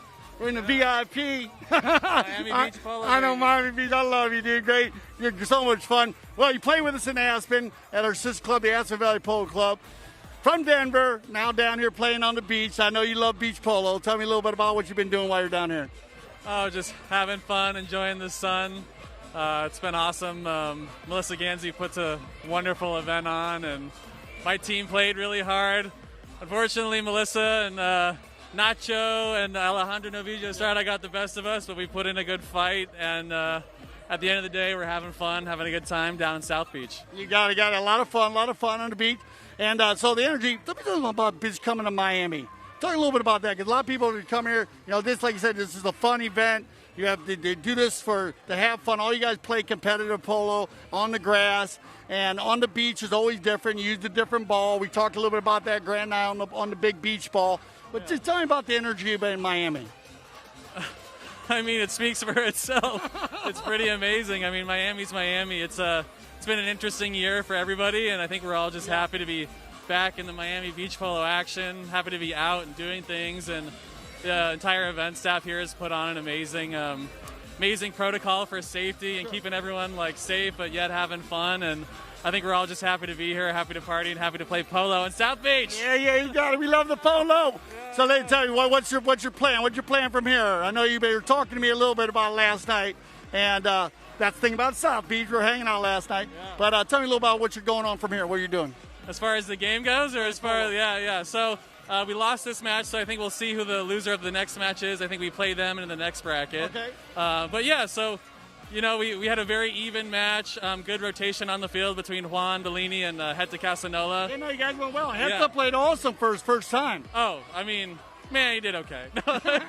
He scored 6 goals or something like that, but no, good call. He's amazing, huh? He did amazing. I'm just out there trying to keep up, but I got the best seat in the house hanging out those guys, and we did a phenomenal job. Juan Bellini did a phenomenal job. Hector was like lightning, man, running around, kicking butt. But at the end of the day, we just had a great time, and thanks to Melissa, she did great. She didn't beat us down too bad. Yeah. She was good from the penalty line, and that was great. You got great sportsmanship when the ball with the wind, because I didn't realize it. When you're running towards the north today, the wind is blowing, and those balls are very, very light. Yeah. So you can see. Adds another component to the game where you gotta angle it in. You gotta calculate wind speed and where it's moving at all times, and that's definitely doesn't make it easy. So his brother's coming, Mike's saying so I want to make sure I grab Mike somewhere in the weekend here. But to love the family, big shout out to Vinny's family, mom and dad, everybody. Love you, Mom. There you go. Yeah, we love you, Mom. She's a great lady. Listen, great to have you. Thanks for your time. Well, more Vinny through the weekend. Remember, this is our first day of 3. So looks like we're getting ready to go here. So get yourself a snack, because we'll be right back for our second game of the day. Stay with us. We're live. Miami Beach, Chucker TV.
where he studied at Boston University and never looked back. The company has a wholesale division which makes kitchens for developer luxury condo projects. Its retail division focuses on single-family homes, and all the manufacturing is done in the hills above of the Adriatic coast of central Italy. That is Italkraft. Now, they are up against a Land Rover, and Land Rover North Dade, a division of Warren Henry Auto Group built back in 1987, is one of the most prestigious automotive dealerships in South Florida. For more than 33 years, they have been offering an extensive fleet of luxury vehicles with an extraordinary customer service experience. The dealership is like no other, and they have a strong commitment team with many, many years of experience. They are proud to be a family-orientated company and are committed to treating customers and employees like family. Land Rover North Dade has been recognized several times for its high customer service standards, one of them being the prestigious JD Power Excellence list of customer sales experience. So, there is, I believe, also one or two of these wonderful automobiles out in the front, so go and stop and say hello to our friends from Land Rover. They are the two teams. We will be telling you all about the sponsors as we go throughout the afternoon, who are going to be out on the field competing for the second of our 3 matches here this afternoon, the WPL Beach Polo World Cup by Beach 2021. I hope you are enjoying the hospitality, absolutely fantastic settings here this afternoon. And as I say, we are just a few moments away of having the second match of this afternoon. Now, if Dale Schwetz or myself can answer any questions that you have regarding the rules of polo, anything you'd like to know, please come and see us here. We're in the middle of the tent. Stop by and ask us our questions, and we will be happy to oblige where we can. Thank you very much, and we look forward to having you pitch side as the players come out here just to warm themselves up. So make sure you get yourself in a nice position to watch the action. We are just a few moments away of match number 2.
And away we go. Jan Eric Frank, Dale Schwetz, we're live, Chucker TV. And a very, very warm welcome. Great to have you with us here on a, I think, Dale, perfect day here for beach polo.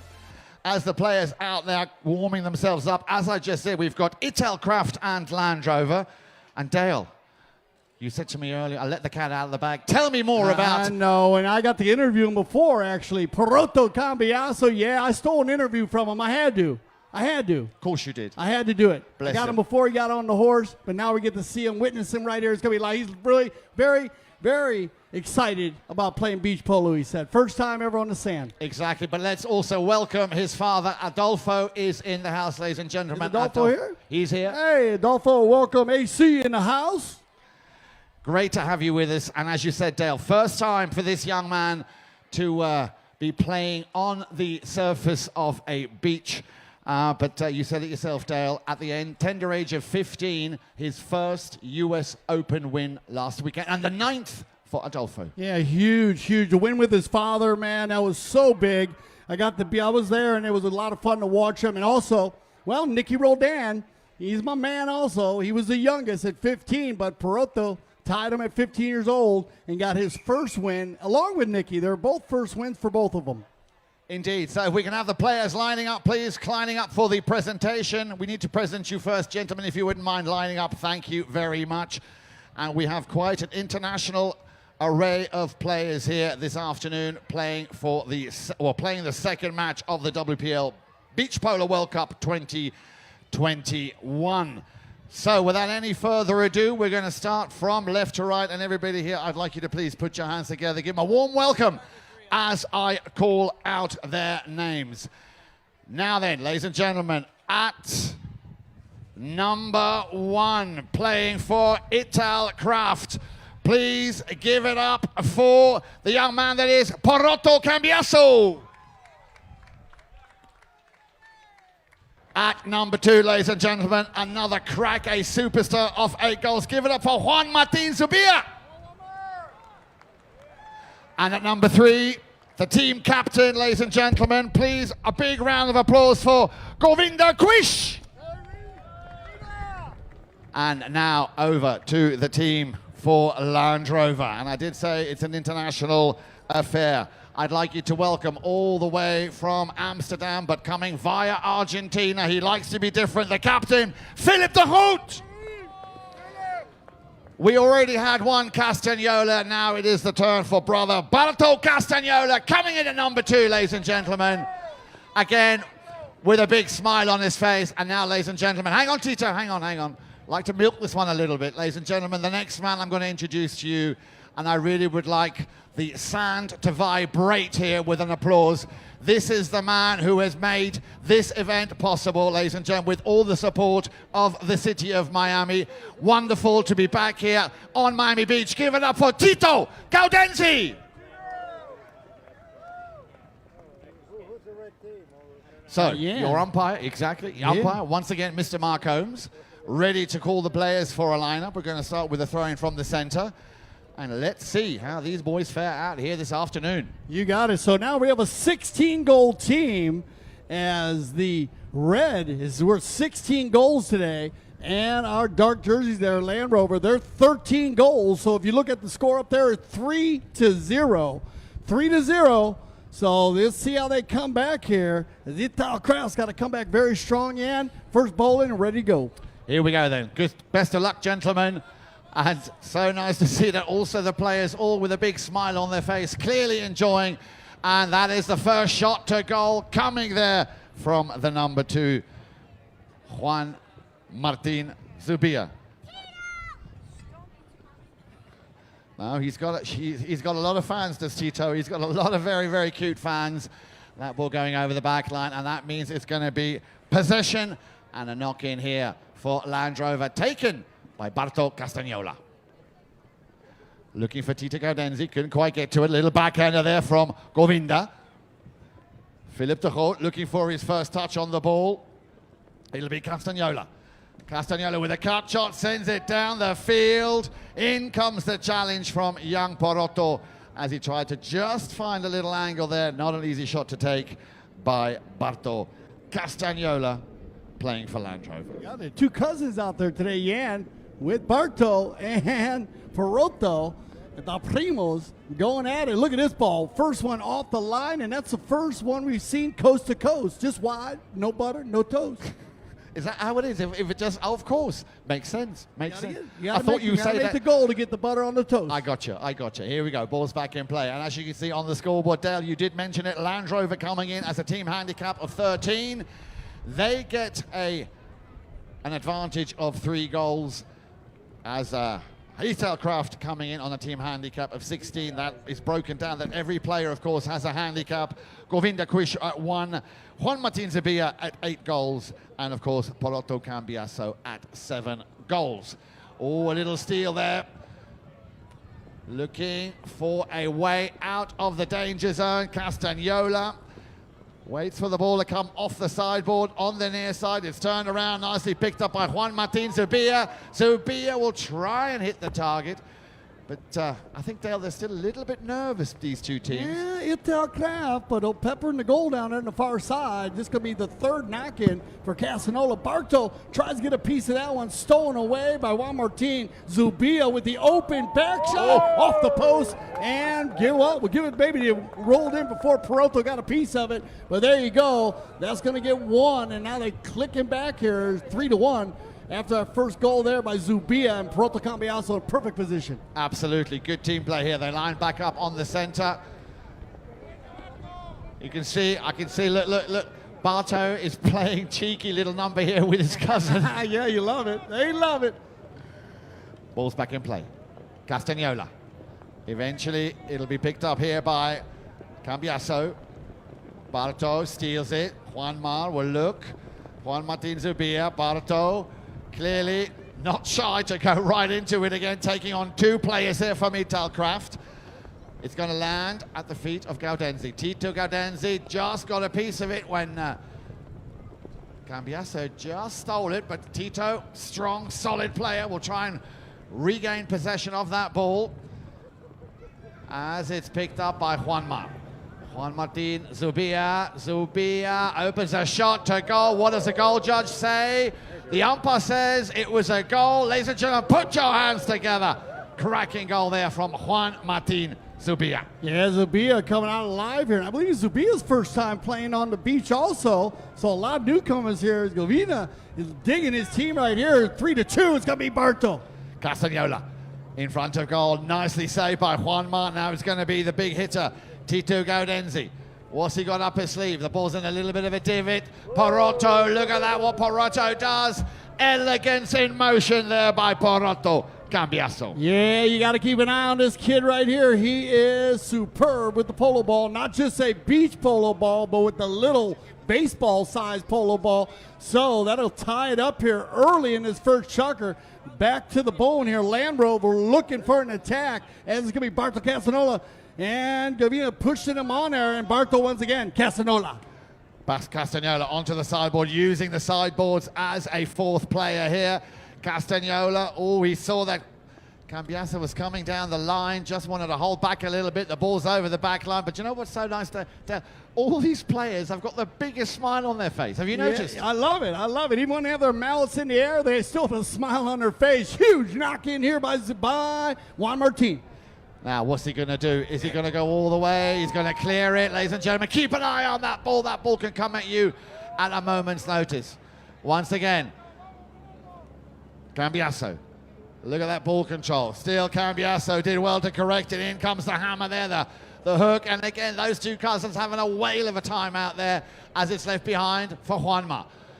Man, circus polo going on. That ball's hit out of the air 3 or 4 times. And as Jan said, everybody on the beach side in the VIP, keep an eye on the mallets and the balls. Sometimes they will fly out of the arena.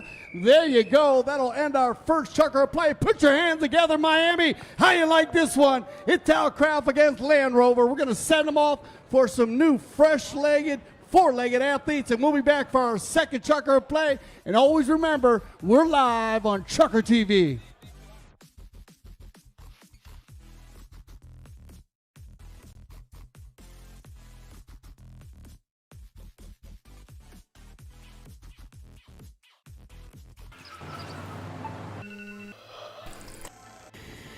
An active lifestyle means you never stop moving.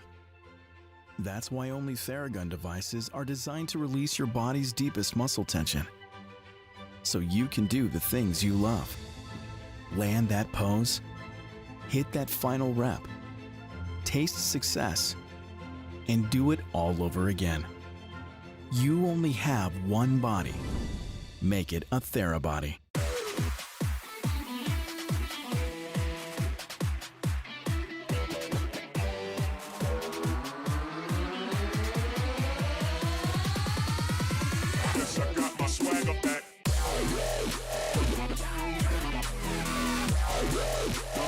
Yes, I got my swagger back.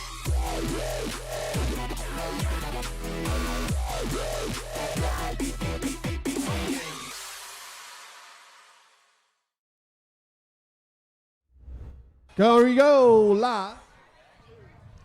And we're live once again on Chucker TV. Welcome back, everybody. 3-3 Yan. What do you think? Well, I'll tell you what, Dale, I'm not surprised to see the way this team with Govinda Quish, Juan Martin Zubia, and Porotto Cambiaso are coming in very quickly, coming back from that 3-goal deficit. They scored 3 goals. No score in Chucker number 1 by Land Rover.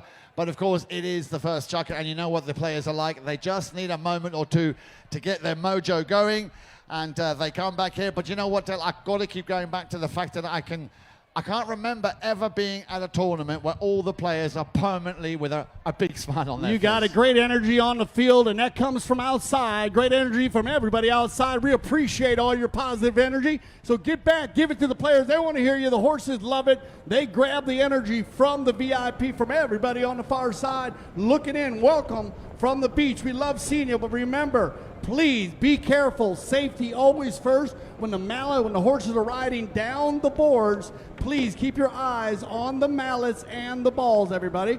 It will fly out of the arena. Looks like we got all 6 players ready to go. We are playing 4 chuckers of polo here today, 3-3 after 1. Absolutely, and it's about time that we saw Land Rover score a couple of goals here. Philip de Groot, are you ready to score some goals? Ball is back in play. Who's going to pick it up? It'll be the Dutchman. But it's going to be young Porotto Cambiaso who will send it down the boards. It's intercepted by Castagnola. Castagnola wanted to take a long-distance shot to goal. And that ball will just go over the back line. So Italkraft will have possession. Barto Castagnola, I watched this kid hit a polo ball 165 yards this year in the World Polo League. Yan, he's the big ball hitter. Absolutely. And we're seeing already the talent come through here. Gaudenzi there having a little bit of a battle with his own teammate. Is it going to be Juan Martin Zubia? Now, you know Zubia, of course, another one of my favorite players. Love the way he controls the ball. Love the way he controls the pony. And you can see he's having a lot of fun out there. Looking for Porotto. And that ball just running over the back line, but it was a nice little team play that they had lined up there. Check us out. It's got to be a thrill for Adolfo Cambiaso and his sister Camila watching him play, and they're somewhere around it. Oh, and everybody's here. That's great to see them. Great for the family, the Cambiaso family, and then it's great having the cousins playing against each other on different teams. Here comes Barto. Castagnola getting a little bit of pressure there from Govinda Quish, but Castagnola finding a gap. Oh, cheeky little number there by Juan Martin Zubia. Zubia will pick it up out of a divot. Looking for a shot to goal. Juanma, can he finish it? Yes, he can. Juan Martin Zubia making no mistake and getting his 2nd goal of this game, making it 4-3. We are in chucker number 2. Zubia once again. This ball's going to bounce off a player. Juan Martin tries to get a piece of Tito Gaudenzi on the gray pony. Tito, nice pick up here by Gaudenzi. I like the flip shot inside the 25-yard line. Tito Gaudenzi leaves this one for Barto. Castagnola now walking the dog, looking for a seam, a crease, looking for him to clear, and nobody's going to clear, and we'll get a whistle on the play, Yan. And once again, another blocking foul. Those are the fouls you see in the beach sand, the blocking foul. So we'll have a penalty 2 in favor of the Land Rover team on the blocking. That'll be an open goal penalty. It looks like it's going to be Barto Castagnola do the honors. Absolutely. Again, a good call by the umpire, Mark Holmes. Castagnola with a little chip shot there. No mistake, ladies and gentlemen. Let's have a round of applause. Land Rover getting on the score sheet, courtesy of that penalty taken by Castagnola. And therein comes the equalizer, 4 goals apiece. We are still in the 2nd chucker, and we have a little over 3 minutes left to play in said chucker. Ball's back in play. Huge shot there by Tito Gaudenzi. That ball's going to fly off the field from the ball. Nice offensive attack there, Yan. They take it out, and it'll be lined up here for another knock-in. And it looks like they're going to pass the stick, and it's going to be Porotto. Cambiaso sends it up in the sky. Now that wind getting the better of that ball. A nice control there by Juan Martin Zubia as the sun comes out nicely here on Miami Beach. It'll be Gaudenzi. Gaudenzi, interesting, as he managed to get that ball with the wind back up down the field. Oh, we got another piece of it. Great eye for the ball. Still Gaudenzi working very hard here, right underneath the commentator's booth. Long lean out there. A reaching call, I think, will be the play on that, Dale. Now remember, you cannot reach from behind. So the Dutchman there getting a little bit overzealous on that play. And again, a good call by umpire Mark Holmes. Now it's going to be picked up here, I believe, in favor. It's a penalty. It's going to be in favor of the Land Rover team, as Phillip had the right of way there. We have a reaching call on the number 2 in red, reaching back. So they're going to go drop this ball. I believe they're going to take it in for a penalty 2. Penalty 3. So we will have a penalty 3. That ball's going to be set up on the 25-yard line, and this will be defended. So they can put one player in the goal mouth there, Peroto, Juan Martino, anywhere they like. So you can be one player inside. There you go, Juan Martin. Yep. You can defend this penalty 3, 25-yard, 3, penalty 3, and this should be a lot of fun. Here comes Barto. Castagnola, what's he going to do? He's going to send it the only way you can send it, which is high in the sky, but the goal judge waves the flag down. Looked pretty close to me, Dale, but the goal judge, of course, will make that call. It can be overruled by the umpire, and on this occasion, the umpire took the decision by the goal judge saying no goal, so it stays 4 goals apiece on the far side. Castagnola out of play, maybe. Castagnola picked up by Peroto. Cambiasso on the move right here as he sneaks that one away from his cousin. Now loose ball play. Tito Gaudenzi goes for a piece of it. Juan Martin, Zubia off the boards there. Now Phillip jumps in there. Nice back shot. Turned around. Picked up by Peroto, but Barto leans way out. Picks it up. And they leave it. Gambina's going to leave that one. And that one will get knocked off the field. And an offensive attack here by Italkraft. And a knock-in coming for Land Rover. Here comes Barto. Oh, Peroto almost gets a hook. It's going to be Barto. Castagnola with a little over a minute left to play here in this second. Chaka Castagnola went for it under the next shot. He's going to tee it up nicely for Gaudenzi. But he ran into a little bit of traffic there. Still Cambiasso deep in his own half now. Will try and clear it. And that ball once again, I think, going over the banister. So if you'd be so kind to return the ball to us. Thank you over here in the center. That's very kind, young man. Thank you very much indeed, as we have another throw in here on the halfway line. Great defense there by Gavina. Keish blocking that play in front of you and to knock it out of bounds, but it's going to be Tito. Gaudenzi would like to get himself in a position where he can make a solid shot onto goal. Again, running into traffic as they go into the corner. And that ball, I think, just staying in play. Nice little shot there. Attempt from Juanma, a little backhand, an open backhand from Gaudenzi in front of the goal mouth. But look at those 3 shirts lining up here from Italkraft. Castagnola, oh, very, very controversial. Try to do around the outside. And that will be end of Chaka number 2. Dale, 4 goals apiece. I love it. What an attempt there by Barto Castello. Miami, where you at? Put your hands together here as we get ready for our halftime show. And we'll be right back for our 3rd Chucker play, 4-4 after 2. We're live in Miami Beach for the World Polo Beach Polo World Cup. And you know where we're at, live on Chucker TV.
Welcome back, everybody. Jan, Eric, Frank, what do you think? Dale Schwetz in the house. Well, Dale, I think that Land Rover had a bit of a slow start, but they're coming back very, very strong. We saw all the players, Philip, Barto, and of course Tito Gaudenzi, getting into it a lot stronger here. They scored a goal. It came from Barto Castagnola. He converted a penalty 2, or a penalty 3 rather. So as we come back to the third chukker now, it is 4 goals apiece. And we were just saying, of course, that the handicap of the sand, of course, applies to all the players. Now, Philip, are we going to see a goal from you now, Philip? Are we going to see a goal from you now in chukker number 3? Of course, we have to score at least one to win, no? Yes, very well done. And I saw Philip last night. He told me he's very good riding a man. Today's a big test for you, Philip. Good luck, my man. Land Rover. Philip, the group right here doing a great job here. 4-4. So back and forth. Perotto looks pretty comfortable in the sand, along with Juan Martin and Govinda right there. Keeps working very well with his team. Yep, and they still all got a big smile on their face as the ball is thrown back into play here. Top of chukker number 3. It'll be Juan Martin Zubia. Zubia couldn't quite find his captain, Govinda Kuish. Over on the far side, Zubia. Zubia trying to get a little bit closer. Castagnola puts his stick down, and it's going to be young Porotto who tries to do something with it, keeping the back door firmly shut. Oh, that's a little bit naughty there. Bit cheeky coming from Castagnola, coming across that right of way. A good call by the umpire. And we had a little help from the stands here, as we love it, as the fans are getting involved now in the calls. As Juan Bellini, one of our top-rated umpires in the United States, he'll help you out no matter what. He's always got a lot of energy. We love you, Juan. All right, open goal penalty on a reaching call. Nice call here. Going to be open goal. Looks like it's going to be Juan Martin Zubia. Indeed it is. And Juan Martin Zubia will take the goal judge's head nearly with him as he sends that ball down the beach. And that is, of course, the lead now for Italkraft. And goal number 3 for the 8-goaler, Juan Martin Zubia. So very consistent, a goal in every chukker as they come back to the center. Ball is thrown into play. It'll be Porotto who will take it on the turn round the outside. And I got to tell you, these two boys out there, Porotto and Barto, they remind me of Tom and Jerry this morning, or this afternoon. I'll say again? They remind me of Tom and Jerry. Oh, they're so fun. They love each other very much. They're very close, and they play amazing polo for their ages. Keep an eye on that ball, as Perotto's going to send one into Collins Avenue. Well done, Perotto. He said, Bellini, I got one for you. Well done, Perotto. Great shot there. They'll line them back up again. Absolutely. 5 goals to 4, still no change. But it's so nice to see the boys having fun out there. I hope you are enjoying the action, of course, on Chukker TV. Remember, we do, of course, have a Thurnal and final game for you coming up here this afternoon. And then, of course, the action continues tomorrow. Make sure you tune in.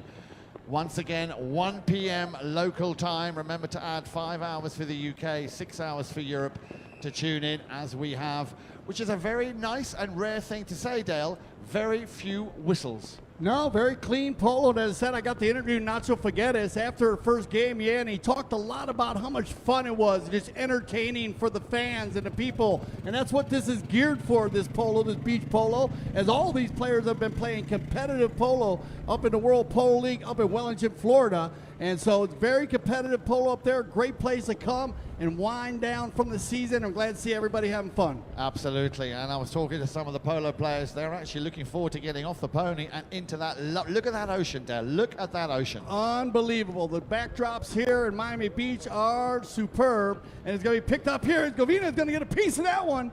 And he'll leave it for Tito Gaudenzi. He turns inside Tito. Gaudenzi, what can he do now? An open back shot here, taking a shot to goal. It had a lot of power, but a little cheeky steal as it's going to be left for the Dutchman, Philip de Groot.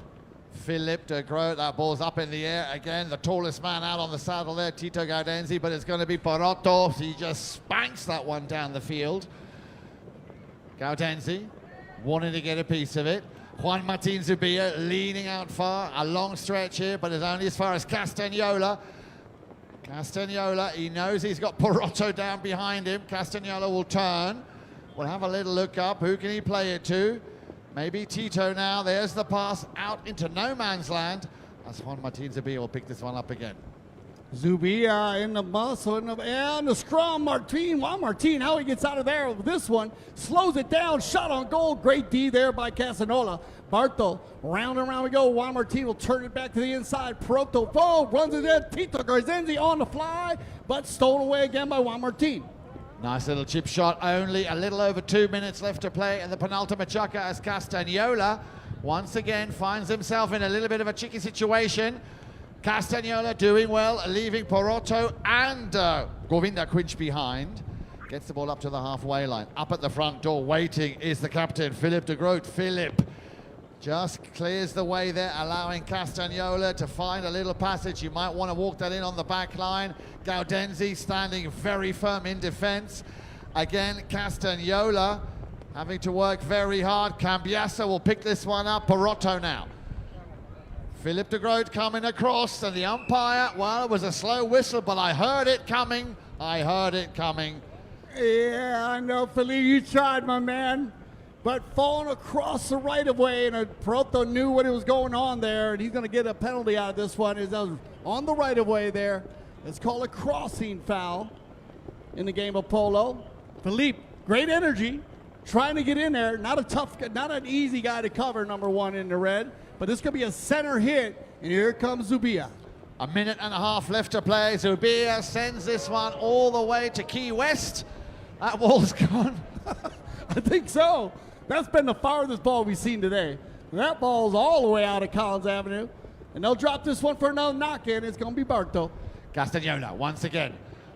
Busy day at the beach for him. Taking Porotto's head off. This is what I mean, the Tom and Jerry thing. They're at each other all the time. No, they love each other. They play competitive against each other, but very competitive family. Tito. Gaudenzi. Gaudenzi, now he's a very solid, powerful hitter, trying to send it into the target. Thank you very much.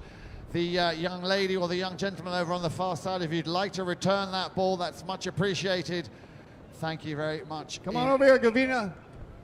Gavina over here. Oh, there you go. They're going to throw that one back in, so that'll stop the action. Please keep the balls.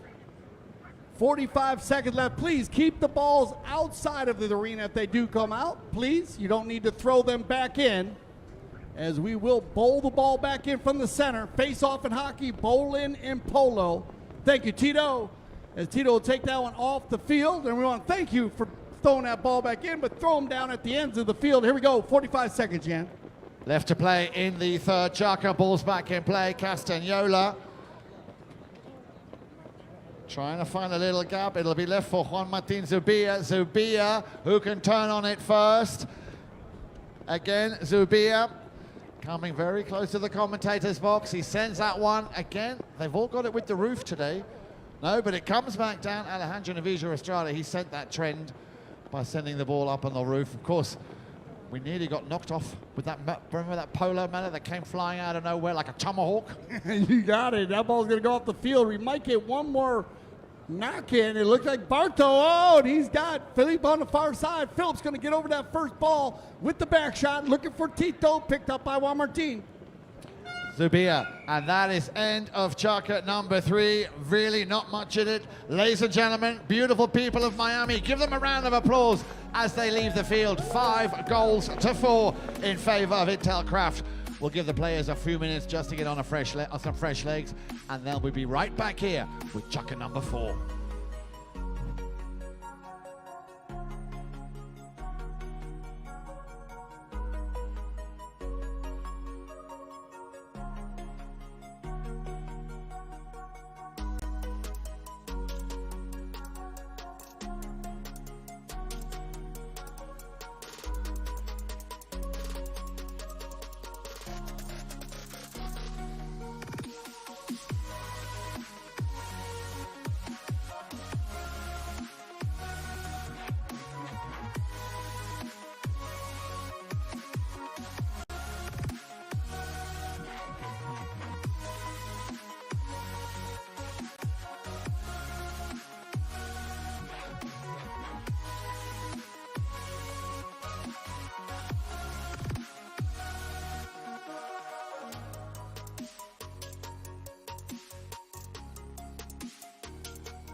Here we go, ladies and gentlemen, welcome back. Great to have you tuned in here on Chukka TV. We'd like to also give a very special shout out to all of our friends up in Wellington, in particular the lovely Maureen and Donald.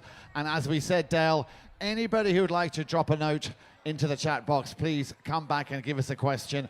And Maureen, my cousin Vinny, that was the guy who played earlier. I just gave him a new name and I called him my cousin Vinny. You got it. Looked like Govinda there getting a little coaching from Juan Bellini. Go get him, Govinda. Good luck, buddy. Good luck, everybody. Land Rover and Italkraft on the move, and it's Barto. Castagnola with a long shot straight away from that first ball in, and just going ever so slightly wide. 5 goals to 4, no score in Chukka number 3 by Land Rover. So far, only Barto Castagnola, the man 2, have scored, and that was back in Chukka number 2. So they need to pull their socks up here now, Dale, in the 4th and final Chukka. But Italkraft with Juan Martin Zubia, Poloto Cambiaso, and the captain, Govinda Quish, doing a very, very good job. They might actually go through as the winners of their first game as well. Remember, we play tomorrow, and then on Sunday, of course, the big finals of the runners-up, the subsidiary final, and we have a charity exhibition game. So plenty of action, plenty of fun to still happen down here on Miami Beach as we now watch Cambiaso getting a challenge there from cousin Castagnola. Nice little steal there by Juan Martin Zubia. But again, a little pump fake backhander there from Cambiaso. Cambiaso doing a superb job. Cutting in through the center. In comes Juan Martin Zubia to try and steal the ball. Philip de Groot putting his oar in. The captain now, what can he do here? Try and control it, but it'll be Castagnola. Castagnola in front of goal, and Juan Martin Zubia has to ruin it for Land Rover. Look like still in play, Jans. Around and around they go, down inside. Bartel trying to get a piece of it, and then finally it goes out of bounds, and that was a nail biter right there, but great defense by Juan Martin Zubia as Bartel Castagnola was on his way, just didn't give up, and then everybody converged down there to keep score 5-4 on the far knock-in here. Jan, this is a very, very close match. Absolutely. 1 goal in it, and still plenty of time here in the 4th and final Chukka over on the far side. Ladies and gentlemen, boys and girls, please, please, please keep an eye on the action in the arena. You do not want to have a polo mallet wrapped around your neck. Not a good look, and also very painful. Castagnola up in a challenge now against Cambiaso. Cambiaso under the next shot, leaning far out of the saddle, but this could be a chance here for either Gaudenzi or Castagnola. Castagnola looking at the umpire, whose whistle stays silent on that play, as Cambiaso once again will try and get the ball out of his own half. Solid shot there by the captain, and now Juan Martin Zubia. It's been a while since they were in the Land Rover territory. It's been power play by the boys here in the green and grey shirts. Cambiaso trying to pick that ball out of a divot. Juan Martin Zubia sends it back a little bit too high, even for, I'm sure he must be 6'3", 6'4", Tito Gaudenzi, but he's teeing up the ball. We could see a powerful shot coming now from Gaudenzi. He gets a hook from Cambiaso. So whistle on the play with 2:25 left in our 4th and final Chukka. Penalty 2, open goal coming. So an opportunity here for the equalizer. So they'll put that ball on the 15-yard line. They get time to tee this one up. And yeah, this could be the break right here. The equalizer with about 2 minutes left by the time they get back. Anybody's game. And a very, very important goal. This could be the second, and it is. No mistake for Castagnola. And there is, as you said, Dale, the equalizer. 5 goals apiece, but they're running out of time.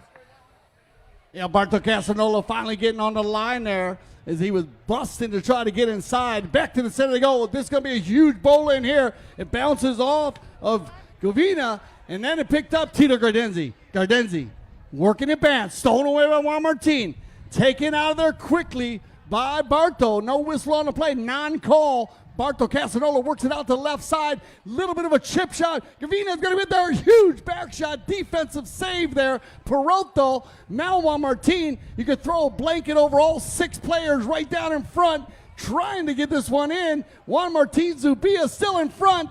Everybody swiping at the ball. Finally, Proto Cambiaso. Here goes Proto. Absolutely, Cambiaso just untying that slightly sticky knot over there in the corner. There is the back shot from the Dutchman, ladies and gentlemen, from the Dutchman. Philip de Groot. Oh, my Lord. What a shot there by Philip. Open back shot in the orange helmet. Man, to put him up by a goal as we check our time here.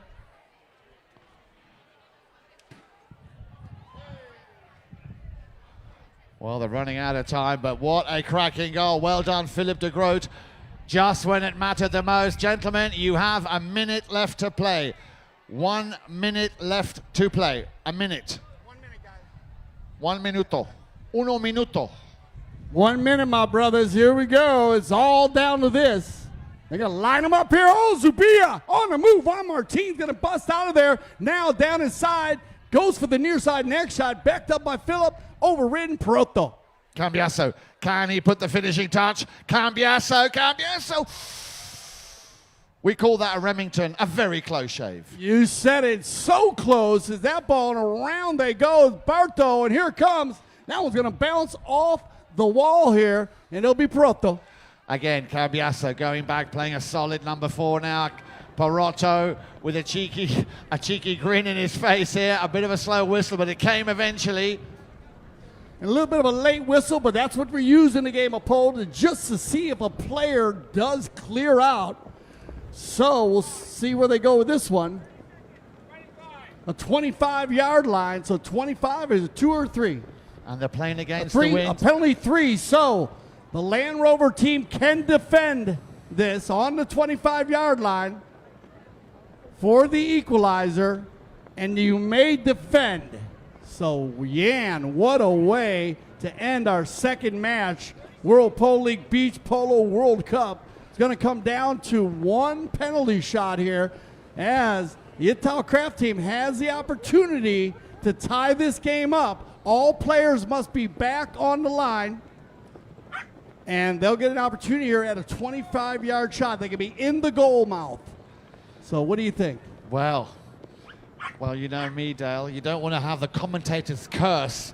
You know, you don't want that be looming over your back. So now, one thing though, Yan, the wind is blowing very, very strong from the north. We talked. I had some interviews, and I was talking to some of the players. Melissa Gansey told me she was shooting down that way, and we saw a ball actually get blown off the tee. So this area of the field. But here's the opportunity right here. 6-5. It looks like it's going to be Parotto. You got to be in the goal mouth. In the goal mouth, Barto. In the goal mouth. I know. You want to be right up there and block it. I got you. He's been cheeky again. He's been cheeky. No, redo. That's the thing. There you go. It blows off the tee once again. So that wind from the VIP tent down in the far end, Yan, it is blowing there, and that's the second time we've seen the ball blowing off the tee. They're going to go ahead and tee this one up. Juan Martin putting it organized in here for Proto, and it'll be Cambiaso.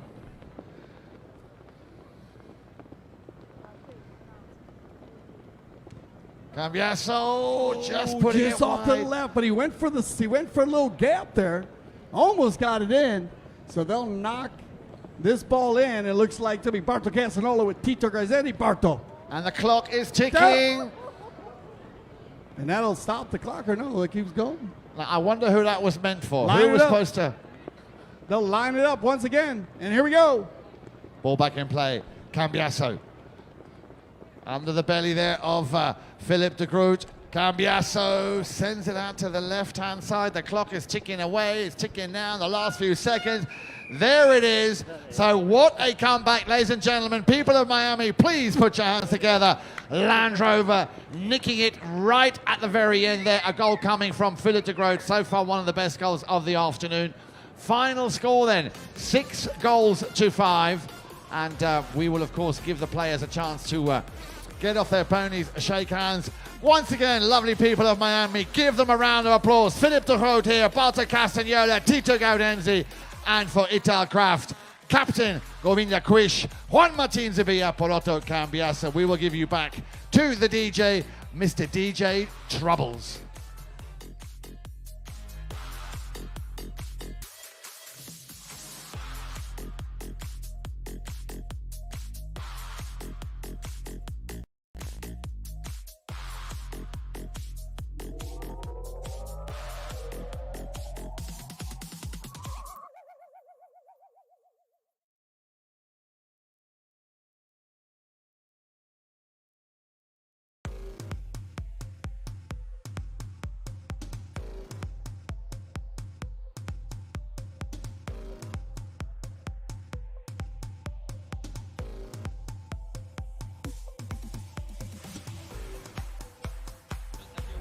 What a man here, Phil.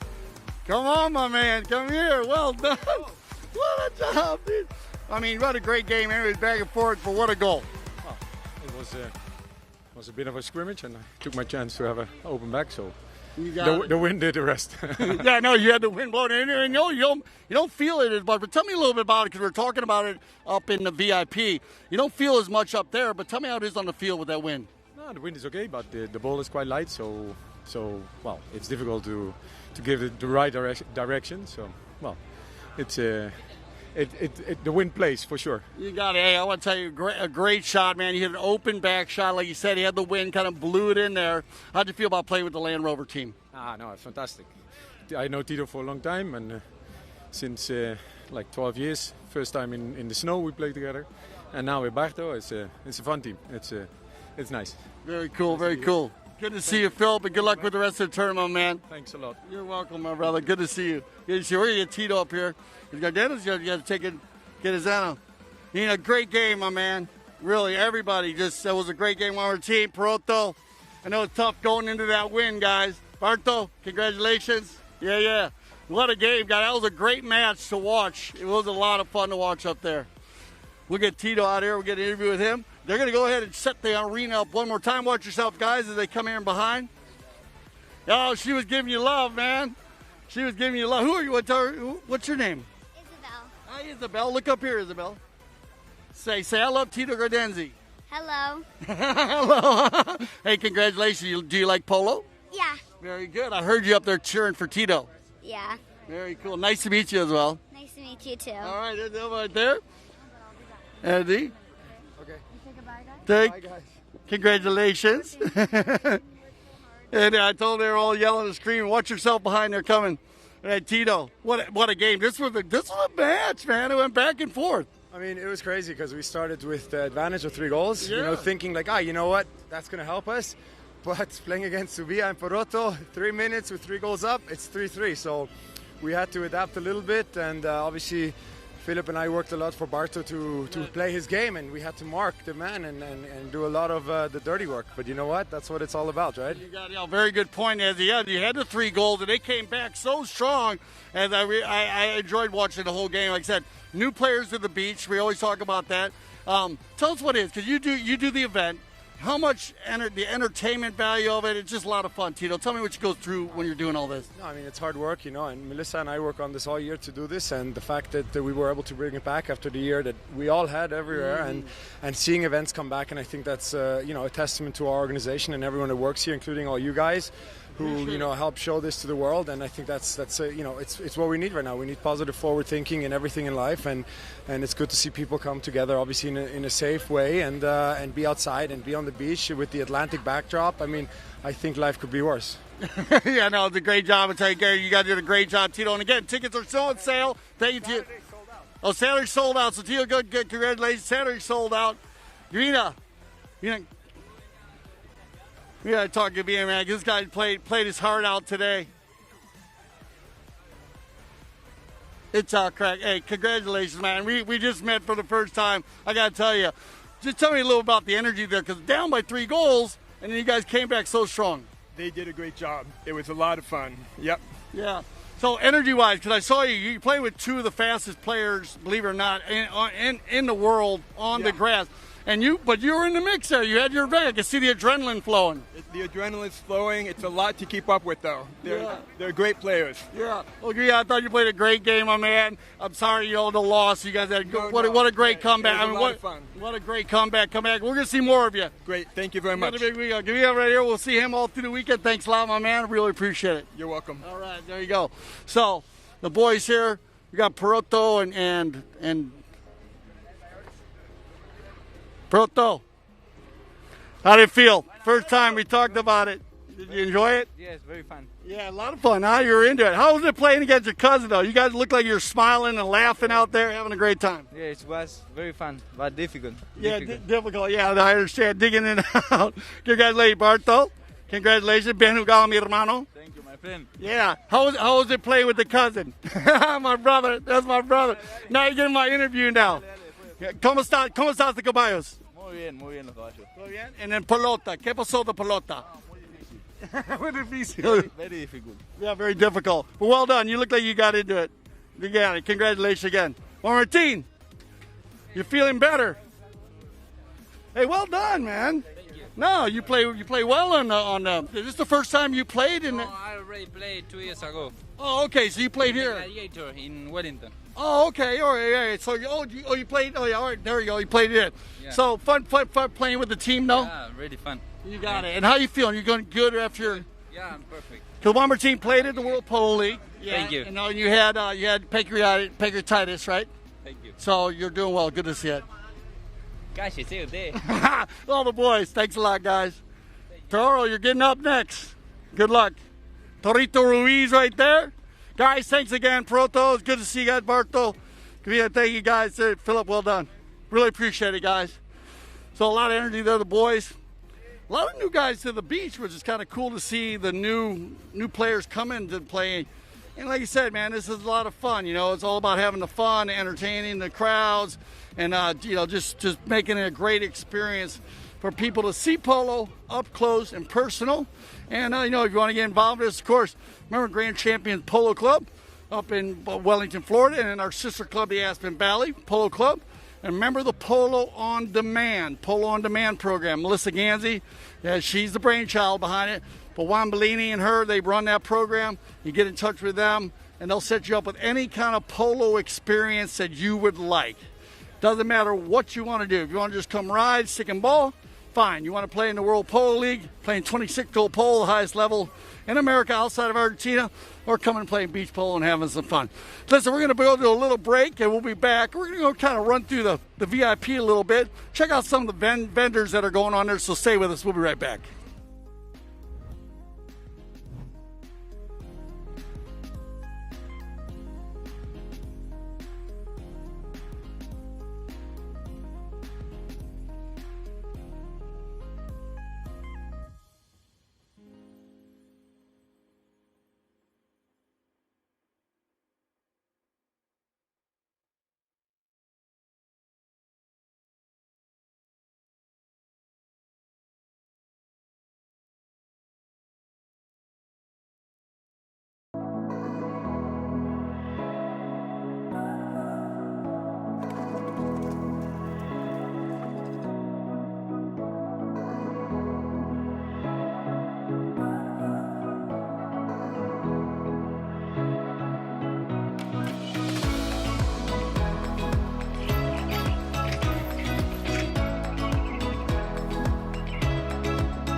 All right, welcome back up here in the VIP with Horacio. Hey, my brother. Good to see you. How you feeling, man? I'm very well. In Miami, I know you love the energy down here. Tell me about just being in Miami. Fun kind of deal here playing the beach polo. It's a great opportunity for the people to see great players. It's for fun. It's for that. Yeah. It's to make polo a little bit more known for everybody, because it's not easy to go to Wellington for the people from Miami. Sure. So it's a nice way to show the polo. Very well said by Horacio. Tell me something. Have you ever played any beach polo over the years? I know you played polo everywhere, but have you played any beach polo? I play polo everywhere, and I play beach polo in Argentina because it's common in Argentina also. Not this setup. This setup is amazing. Not with this setup, but I play some few polo in the arena. Yeah, and very well said on that, because he's talking about the setup, because the VIP and the way they set this thing up, so much fun, Horacio, just to come watch, even if you're not playing, just come hit. Well, you're going to be out in the sand, my man. You're looking forward. What are you looking forward to out there? I know you're such a fun guy. You always got a smile on your face. You're gonna be laughing. I know that. I prefer the green surface, but it's okay. I try. Very cool. Horacio, you look bad. Keep an eye on him. Thank you, Horacio. I'll see you afterwards. Hi, Horacio. What a guy, man. So much fun. Thank you, Horacio. Guys, 6-time Argentine Open Hall of Famer. It's so much fun having him here. World Polo League. Also, Aspen Valley Polo Club, just a lot of fun, guy. But you see the kind of energy that we're spreading here, and that's what it's all about. Horacio said it just perfectly, that it's for fun. You come out, you get the adrenaline going. Davida, we were talking to him, he said, playing with such great athletes, so very cool to see that. We're going to let's walk down here, and you know what? Be back. Stay with me. I'll be right back, because I think I got a few more guys here I can sneak up on. I'll be right back.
All right, welcome back. We're popping around the VIP, and guess who I ran into? Oh, Nick Roldan. Good to see you. Nicky. What's going on? Hey, I didn't get to ask you too. Very cool. You're the youngest guy to ever win the U.S. Open. Peralta Cambiasso is a good friend of yours. I'm barely holding on, but I mean, dude, I got to give, incredible acknowledgement to Peralta. I mean, the guy is an absolute phenomenon, and I definitely was not that good at that my age, at that 15. So.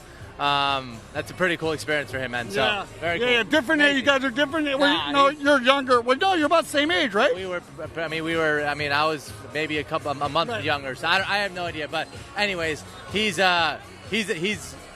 incredible. And I'm not even expressing how good he is. So it's cool to see that, and so it's cool to see all that young and up and coming generation being so good.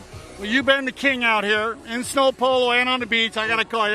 You're my favorite player. You're still my favorite player on the beach, in the snow. I love watching you play. Good fun. Great seeing all these new guys coming in. It's awesome to be here. There's a ton of amazing talent here. A bunch of the new guys, the young guys. I mean, you got Poroto, Barto, Jeta, Subia. You got Grant, Juancito, who are always extremely dominant here. So there's it's a great crowd. The weather's beautiful. We just came off of a great season at the World Polo League, and we're just happy to be down here in Miami, just enjoying a little bit of, off time and playing some beach polo. So very cool, very good. As you said, so much fun. The venue, the energy is great on Miami crowd. Awesome. Yeah, we got Chucker TV here. We got you guys here. Tito's done an incredible job. Melissa and Mark and all their support that they do for this event, because obviously without them, the city of Miami, everything. It's been awesome. We're ready to rock and roll. Oh, my man. All right, we'll get more of him. He'll be here all weekend. Thank you for your time, Nicky. All right, brother. We'll see him. He's getting ready to play. Have fun, Nicky, bro. Sir. All right, we're going to be right back with some more people. Stay with us. We'll be back.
Welcome back, everybody. I am standing alongside my very dear friend Mark Holmes, who's also the umpire. Mark, thanks for taking the time out to talk to us.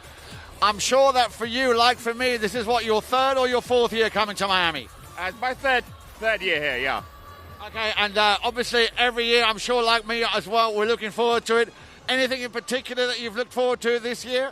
I mean, it's just nice to be back doing something, you know, that's a bit different, and then getting people involved and having the public back, and, you know, the energy's great. People are enjoying the spectacle of what we're doing, you know. It's just fun to be here. Well, I tell you, I've got to say that I've noticed that this year in particular, there seems to be so much of a good vibe amongst the players here. We saw the boys, Castagnola, we saw Philip de Groot, we saw Cambiasso, we saw Alejandro Navijo Estrada, even Juan Bellini, everybody coming out here on this Friday, the first day, with a big smile on their face. What do you think is the reason for that, and what's so different this year? Well, you know, it's the end of quite a long season for the boys, and this is a sort of showpiece, good fun. You know, it's an event as a demonstration of what we're trying to do, and, you know, they've had a lovely hard season, so this is just a bit of a, you know, end-of-term party for them, I think, and they're just enjoying it for the sake of enjoying it, you know?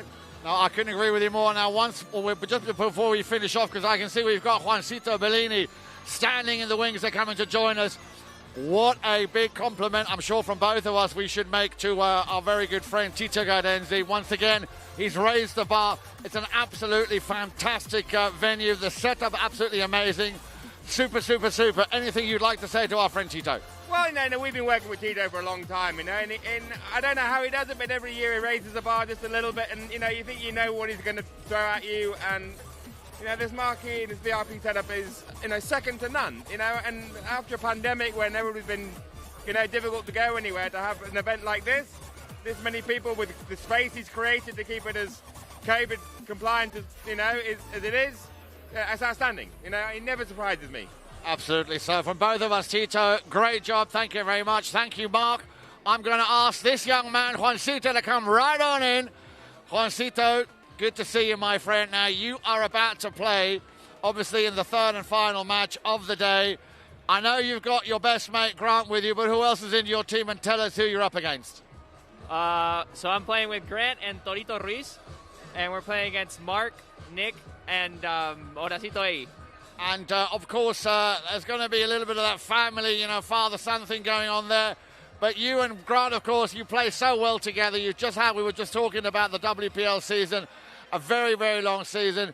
Surely we must just touch on the fact that you guys won the only other tournament, or the only tournament that Richard Mille did not win. And not only that, you played Richard Mille twice. You played them in the preliminary rounds.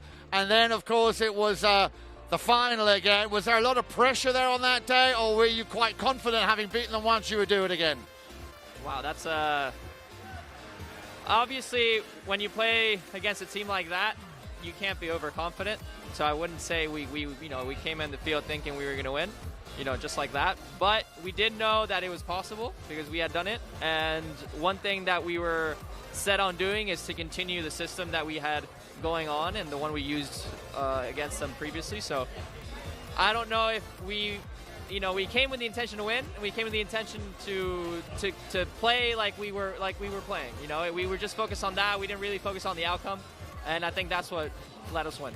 No, well, that came clear, and it was great to watch that game. And again, from all of us watching, it was a great match to watch, and well done for you guys.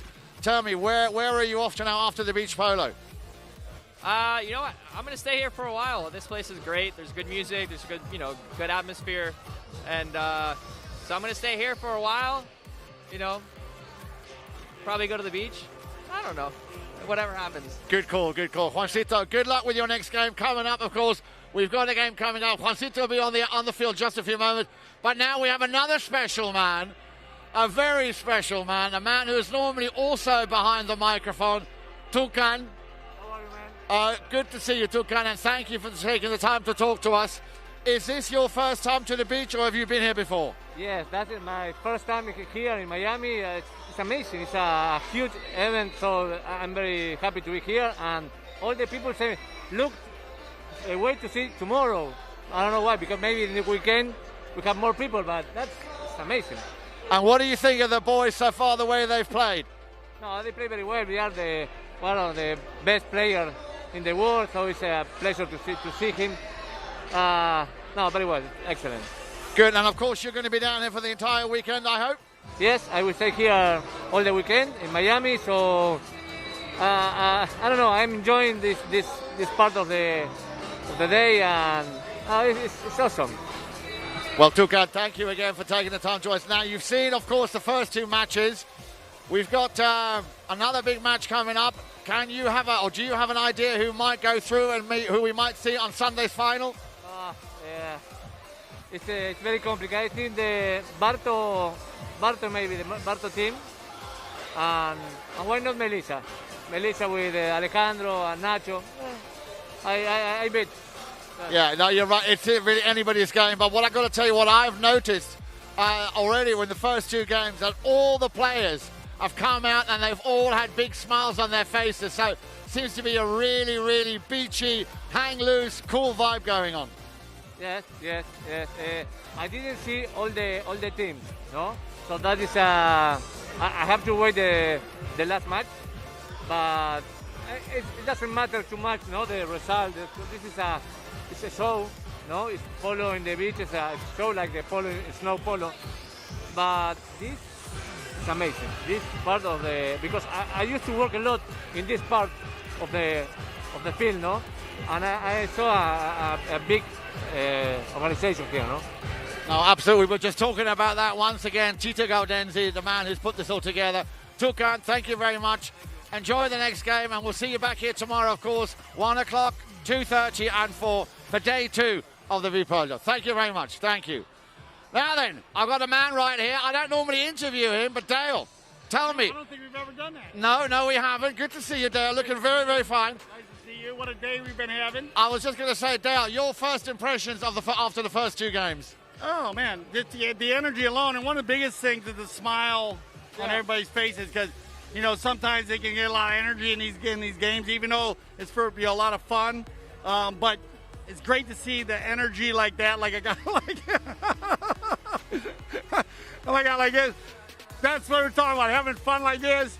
Guys are fucking running around, having a great time, jumping in front of us, you know, and it's great just having that Yan doing it. It's just feeling that kind of energy. Now, on the other side, the polo's been very, very strong, as we have a lot of newcomers into the beach, and that's been just spectacular seeing the ability.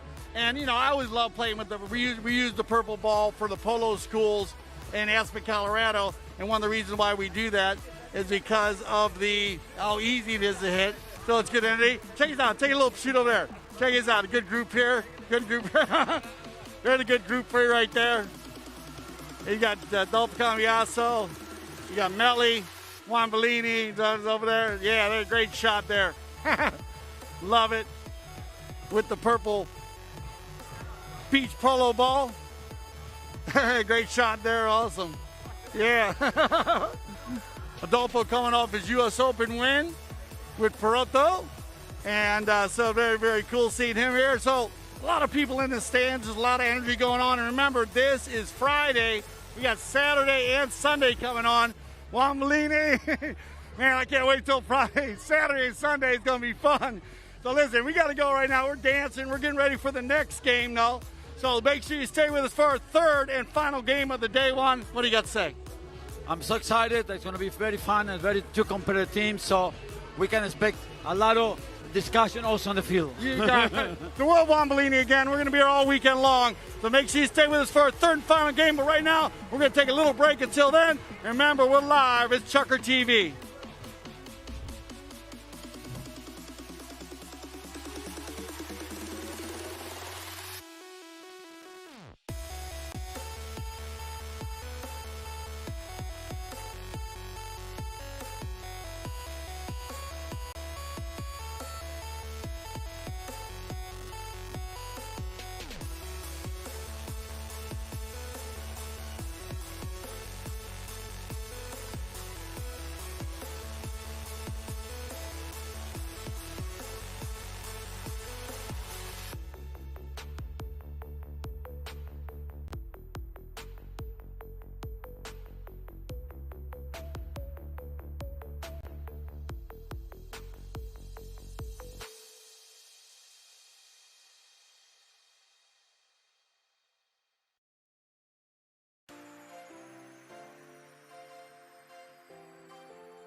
All right, welcome back, everybody. We are getting organized for our third and final game today, and this is gonna be a match. This is the one you want to wait for, but all of them have been amazing. Yan, what do you think? Well, I tell you what, Dale, this is one of those, one of those classic games, really, what I call a Hall of Famer here. We have got the Setai with Grant Gansey, Juancito Bellini, and Torito Ruiz. And they're up against Mark Gansey, Horacio Hegyi, and Nick Roldan. Now, we've got some US Open winners in that lineup. We've got some Argentinian Open winners in that lineup. And we have a father and son playing against each other like they did during the WPL season. So a little bit the memories of Richard Mille versus Casablanca coming alive again. So let's see which of the two Ganseys of the male division are going to come through, because we know that Mama Gansey, she already won her game. You got it. The Queen has already got it done, as Melissa took it in the first game of the day. But I was interviewing Grant Gansey, and he talked about that, the World Polo League, and then battling out this year on the grass. And Nick Roldan also, Nicky, fired up to play. So this is going to be a great way to end our first day, Yan, our first day. Yeah. Absolutely, and that reminds me, everybody watching, of course, at home, and those of you here in the VIP, the Super Deluxe VIP enclosure. Remember, tomorrow, Saturday, April 24th, the Retail Village already opening up at 11 o'clock. The VI tent opens an hour later at midday. And then, like today, the first game at 1 p.m., second game 2:30, and the 4 o'clock game at, obviously, 4 o'clock, Dale. You guys, for the Setai, wow. We have the Setai, the Slantan Pentitai means South Beach. You got that. And we love that. In Southeast Asian bus language, just ready to go, Britt. And that's how they came up with the Setai name here on the beach. Unbelievable, situated oceanside in the heart of Miami, the most desirable location near South Beach. This is a perfect place to be, and I think we're going to be there tonight. Well, I can't wait, Dale. I can't wait. And be gentle with me. And you said it. And here you go, look at there, Horacio Hegyi. I got to interview him too. He's ready to go, ready to have some fun. Absolutely. Now, we did say we got some big names here. Now, another man to just point out to you, the man playing for the Setai, Torito Ruiz, in the orange helmet, a magician on the field. And that team, I got to tell you, the Setai with Grant Gansey and Juancito Bellini, to me, a team that could go all the way through to the final. But look out, here comes the Cobra. Here comes the Cobra, just adjusting his fangs. He'll want to get his teeth into this game and come out victorious. Good afternoon, Mark. Cobra looks like he's ready to go. Got his game face on.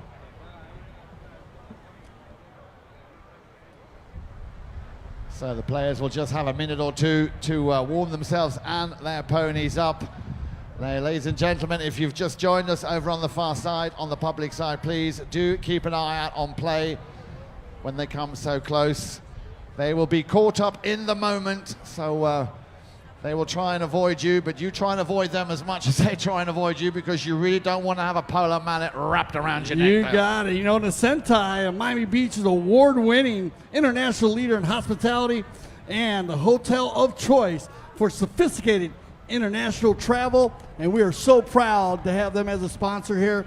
This is going to be a match. So we're really looking forward to this, the black and blue. Absolutely. Black and blue. Let's see who's going to come out black and who's going to come out blue here after this game. Remember, we've already had 2 games played so far. Land Rover nicking it right at the end there in that 4th and final chukker of that cracking goal that we saw by the man from Holland, Philip de Groot. Fantastic to see him also coming all the way from Amsterdam via Argentina. So if I could ask the players please to line up, we'll do an official player presentation and then we will get this match underway. Good afternoon, Grant. Good afternoon, Juancito. Good afternoon, Torito. If you'd like to line up, please, facing the lovely people here of Miami Beach. Yep, and I can tell you also now that the team playing here in the black shirts, the Setai, will get a 2-goal advantage, their total handicap being 15, and the team, the Ritz-Carlton GFI, totaling 17. Gentlemen, would you line up, please?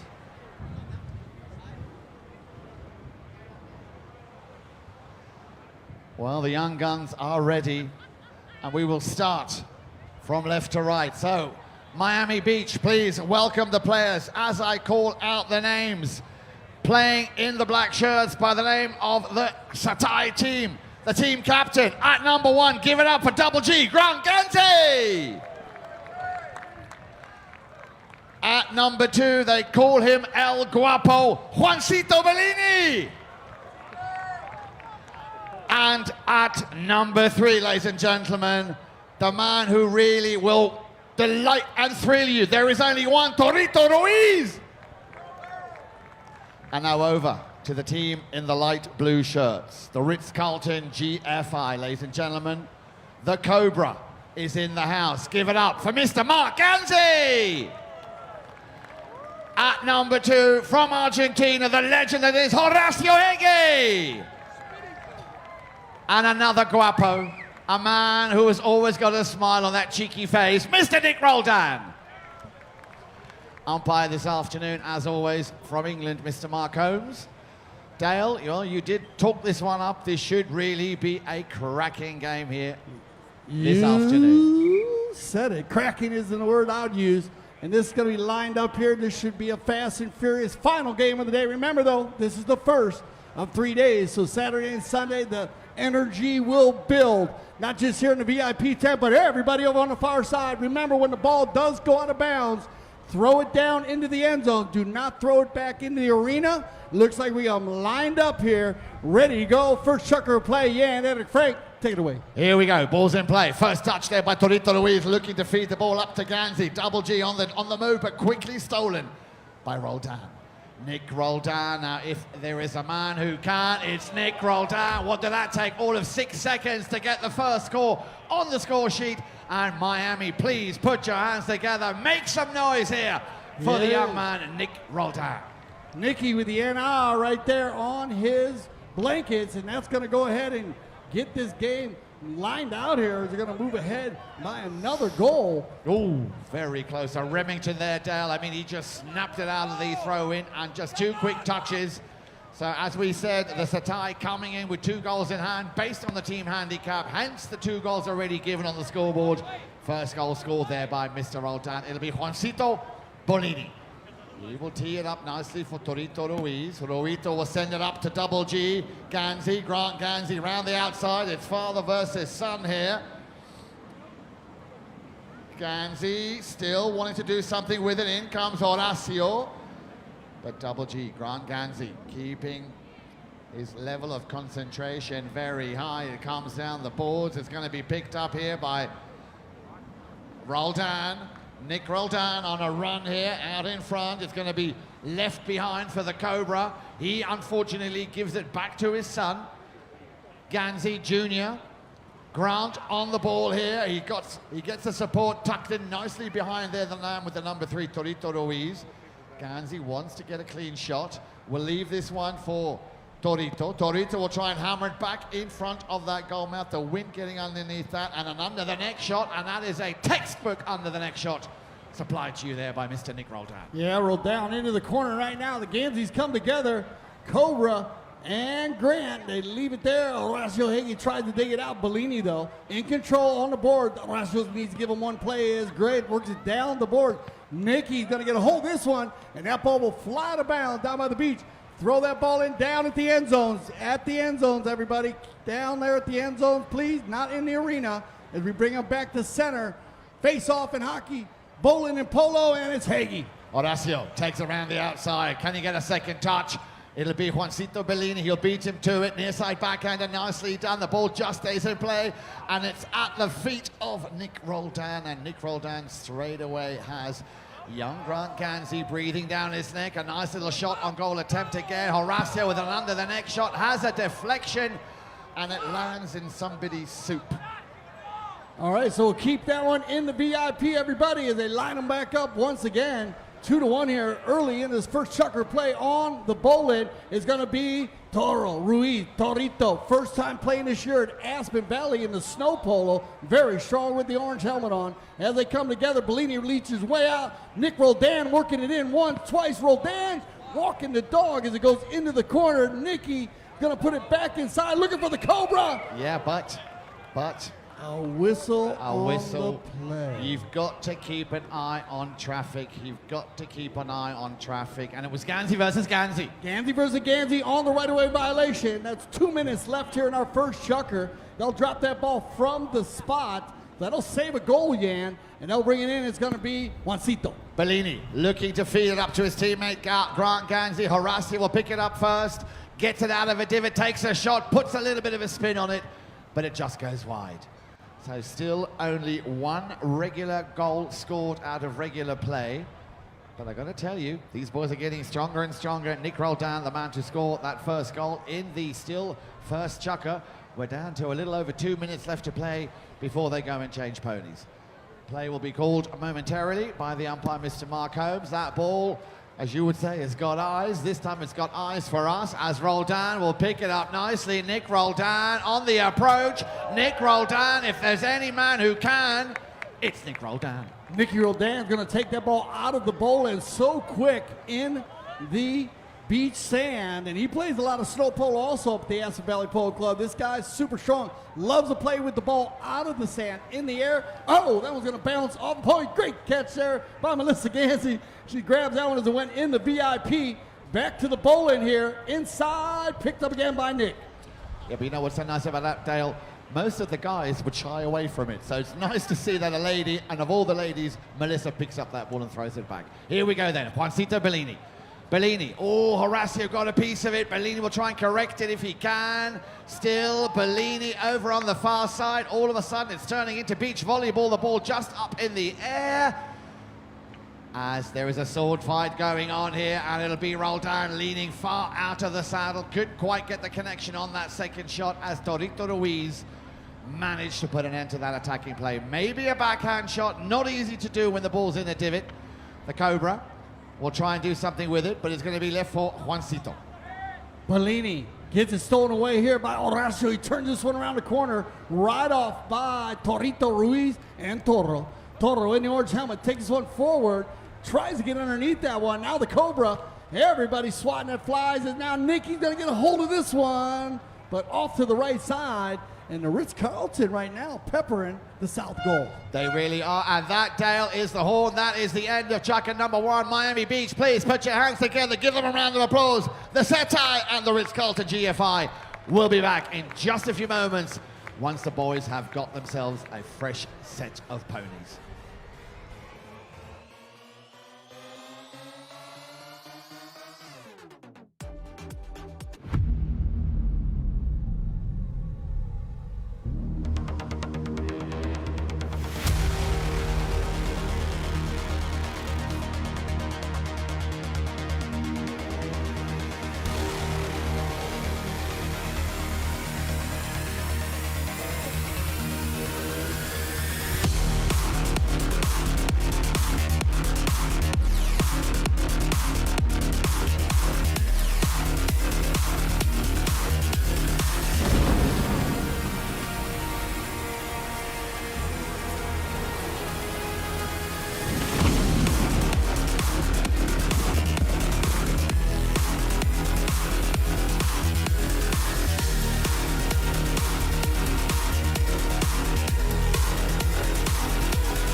The world's best polo in your pocket.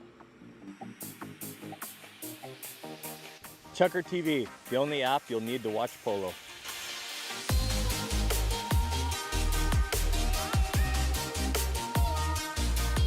The world's best polo in your pocket. Chucker TV, the only app you'll ever need to watch polo.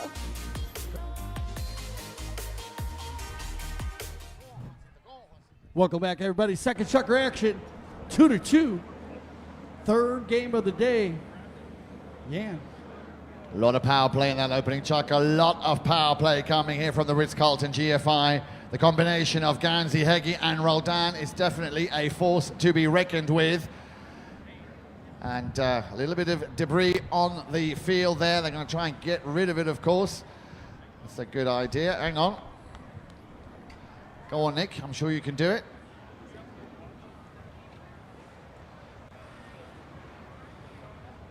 I'm sure it'll be fine there. That'll be fine. Here we go then. 2 goals apiece. Twice Nick Roldan hitting the target in that opening chucker. Remember the Setai coming in with 2 goals in hand based on the team handicap. They're coming in off 15 goals and the Ritz-Carlton coming in off 17. Hence why we gave them the 2-goal advantage. And Nick Roldan will pick up where he left off. Bellini just managing to clear it. Gives it back to Gansey, but Gansey has got another Gansey. Trying to challenge him. Roldan pushed deep into his own half. Now this could be one of those opportunities where the Setai could maybe capitalize on that. Tito Ruiz will pick it up just adjacent to the halfway line. Tito. Ruiz waiting for him to clear. Toro, look at this shot by Tito Ruiz. That ball right in front of goal. Grant Gansey's going to pick that one up on the move, and a great give and go by Tito Ruiz. Number 3, number 1, Grant Gansey puts him into the 1-goal lead. Yep, and after a goalless first chucker, this will be the best perfect start that they could have wished for as they come back to the center. Ball's about to be thrown into play. Who's going to pick it up? It's all going to come down to winning that initial throw in. Looks like it's going to be Heggie this time. A nice little hook there coming in from Tito Ruiz. He will turn things around, and all of a sudden, Tito Ruiz and the Setai team very much alive and kicking. How are they going to get a grip and a control of this man, Nick Roldan? Nick Roldan under the pony's neck. Just couldn't quite make the connection. But you know what, Dale, we spoke about him. It is always a pleasure watching him play. He is a magician on the ball. A little sword fight going on. A little back flick there from Horacio Heggie. Ball will, I think, just go over the back line. So once again, a power play here from the Ritz-Carlton GFI. What a play by Nick Roldan, taking it out of the air 7 times. I love how he pops it over the opposing player's head, almost finishes it off with a neck shot. But great defense there by the Setai team as this ball is going to bounce off the Cobra. Now look out, Tito. Spanks that one down the field, but only as far as Roldan is picked up and met by a wall of black shirts here. Grant Gansey trying to do something with it, as is Juancito. Is going to land once again at the feet of Roldan. He hammers that ball up in the air. Drops down, and it's going to be the Cobra. Gansey. Well, Juancito saw an opportunity. Careful. Ladies and gentlemen, please be careful when they come so close to the sideboards here. Roldan sends it back down the field, looking for the Cobra. It'll be Grant, intercepted there in midair. Great eye for the ball by Tito Ruiz. Juancito. Still Juancito trying to hammer that ball further down the field, hitting the sideboards there of Italkraft. And again, Tito, and we're seeing a completely different team here, Dale, now here by Setai. Tito Ruiz gonna hammer one there. Nick Roldan. Perfectly set up play there as Roldan clears out of the way. Toro sees the seam. Everybody down on the far side got their hands in the air. They're calling that a goal. You guys thought that went in between the posts? Got to go in between the posts. And we got some help from the far side. They're going to talk about this one, but they're going to wave it down. Thank you guys for your help. We appreciate that. Thank you very much indeed. Thank you very much indeed. Yep, that's very good. Thank you very much, boys. Make some noise when you hear a goal here. You can start the Mexican wave maybe over on the far side. Hey, yeah, you got it. We love the beach, walking up on the arena all day long now, Nicky. Roldan picking up nicely. Still Roldan puts on the brakes for a brief second. He's got the Cobra behind him. Still Roldan. A hard challenge coming in with a ride-off by Juancito. Roldan fishing the ball off the sideboards. Ladies and gentlemen, be careful. Well, that whistle was inevitable. Negative play, we call that, with 1:50 left on the clock. Just shy of 2 minutes left to play. Yeah, you called it, Jan, as they stopped on the far side, right around the 25-yard line. And we have a blocking call. You sometimes hear the official in the stands yelling clear, and that means that the player that's defending needs to move out of the way. But at this time, the Setai team's going to get stuck there on the blocking foul, and they're going to drop this for an open goal penalty 2. So sitting at the 15-yard line, Roldan's going to go ahead and tee this one up, and we will see. Now, all 3 players here on the Ritz-Carlton team can hit the penalty shots, but I believe, look at how the wind is blowing in. We talked about that wind. It has been difficult all day long running in the north end zone. Yep. Now, unfortunately, we can't do what they do in American football when they do a goal kick. Have a guy stand there, hold the ball. That's not going to work here. So Nick rolled. Oh, no, it's the Cobra. The Cobra got his fangs out and got right into that one, did he not, Dale? Not an easy shot there for the Cobra. We saw with Melissa Gansey today. She went 3 for 3 on the penalty line, but the Cobra's going to strike and get that one and get the equalizer here, making it 3-3. Ball's in play. Again, a bit of a melee going on right underneath our watchful eyes here. Horacio Heggie trying to steal the ball, but Roldan will pick it up elegantly on the near side. The wind again getting the better of that and riding into the swing you could possibly have seen, but the umpire being very, very lenient as Torito Ruiz will try and squeeze that one through. You got it. El Toro so strong with the polo ball. Very, very quick. Gets out in front on the little yellow horse. I love that. And a finish there by Juancito Bellini. Put him ahead and go by a goal. And Roldan. Ball back in play. Bellini avoids the hook from Heggie. Heggie sticking to him there like a cheap suit there. Will not let him out of his vision. And that ball just going over the back line.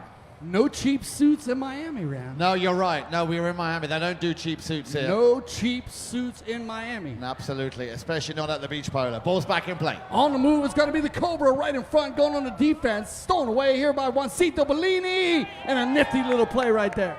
Nicely done. Well done indeed. Juancito Bellini. Well due a goal. And that means that everybody now on the Setai team have scored. In this chukker even. Thank you very much, Cal Newman. In this chukker, everybody now on the score sheet. And there's only one man to yet score by the Ritz-Carlton team, GFI, and that is Horacio Heggie, but I'm pretty sure we will see a goal from that man. That'll end our second chukker play. Put your hands together, Miami. Where you at? I see you guys on the far side over there having a great time. Thank you for your help. You got it, guys. All right, we're going to send them off and get some fresh legs on them, get some new four-legged athletes, and we'll be right back for our second half of play here, our third game of the day. This is the World Polo League Beach Polo World Cup. It's live on Chukker TV.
Welcome back, everybody. Second chucker action.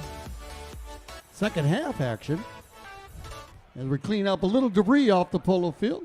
We want to thank everybody coming out today. We hope you had a great time here at the World Polo League.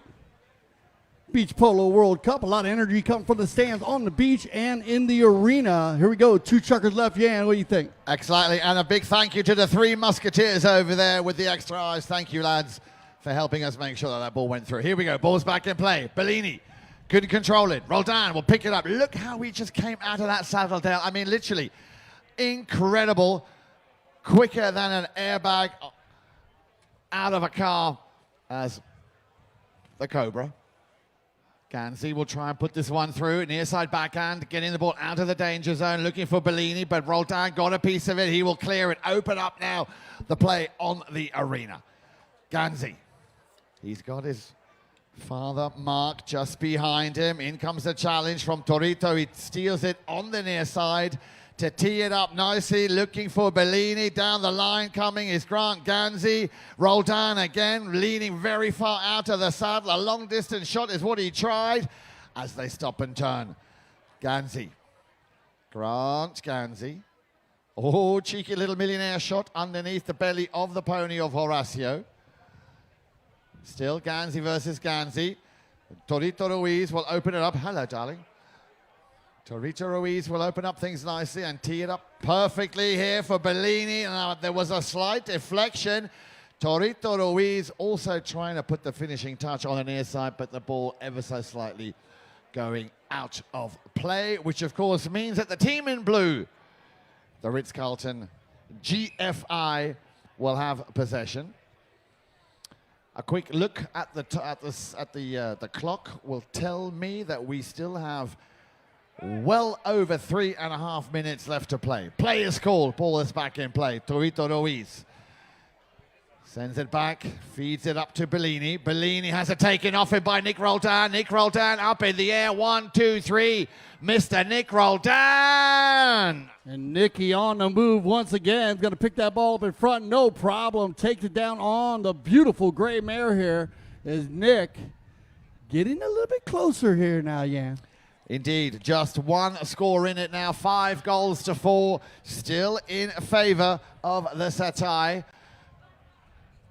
As they came back a lot stronger. Now, we had in that last chucker, Dale, the Setai scored 3, the Ritz-Carlton only 1.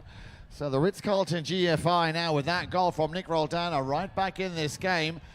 And they have been very close matches all afternoon here. And this game is far from over.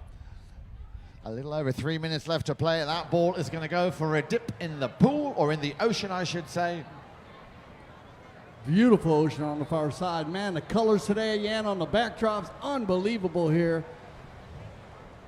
On the ball and picked up here by Horacio. Again, Bellini trying to do something with it. Ball comes out. It's picked up on the near side by Gansey. Gansey and Bellini having a bit of a sword fight there. It is going to be to the advantage of Roldan. Nick Roldan will try and keep it in play. A nice open backhand trying to find the target. And I think had there not been Torito Ruiz in his way, that ball would have gone through. Again, Nick Roldan, he's got an incredible eye for the ball. He very often knows what is about to happen before it's even happened. I mean, he really is a genius out there on the polo field. Nicky's going to put that one back in. Horacio Hagee gets a piece of it. Bounces off the wall. Grant Gansey going down. And oh, bad luck there as Juancito Bellini had his head down. And one of the plays we haven't talked about today, Jan, was 2 players meeting each other.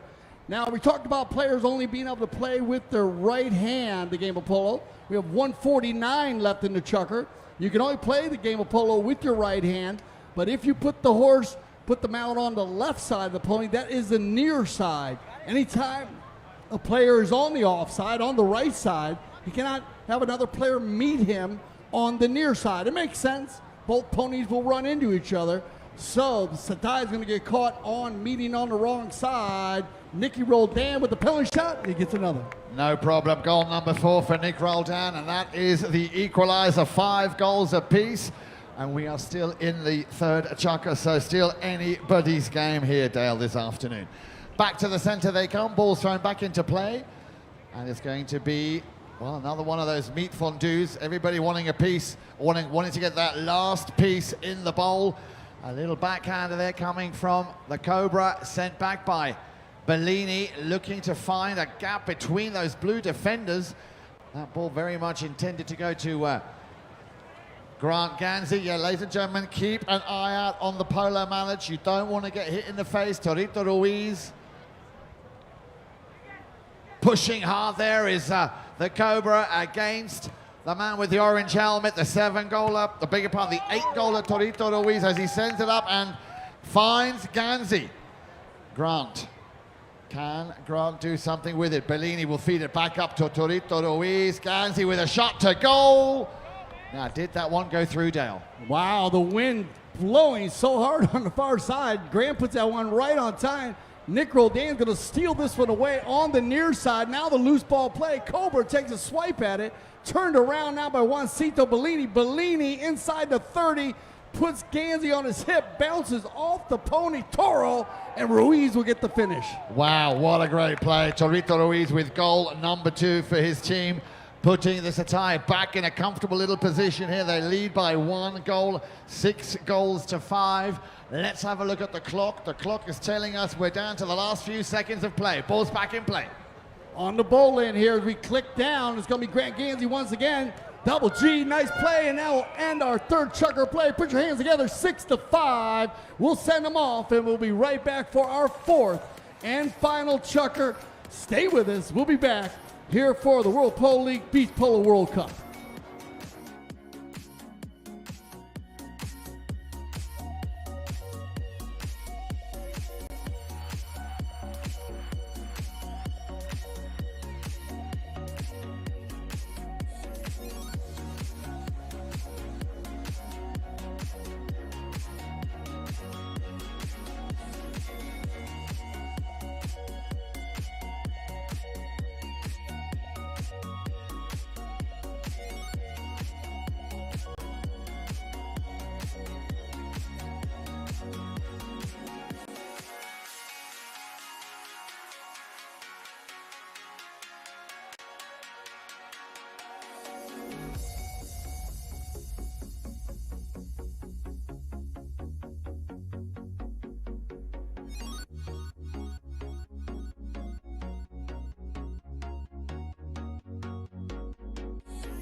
One, two, here we go, ladies and gentlemen, welcome back.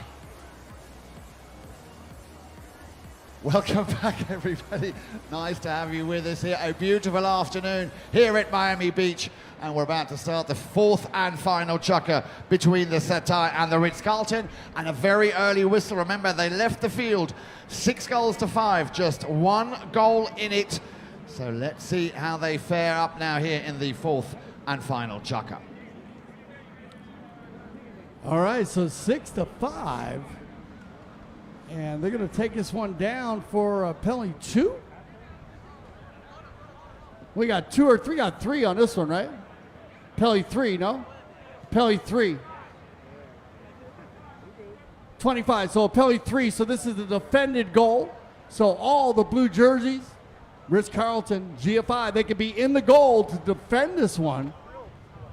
And this shot we've seen a couple times today. Not an easy shot with 3 4-legged athletes and 3 2-legged athletes in the goal mouth. There's only 24 feet down there, 8 yards from post to post. So you almost need to lift it over them.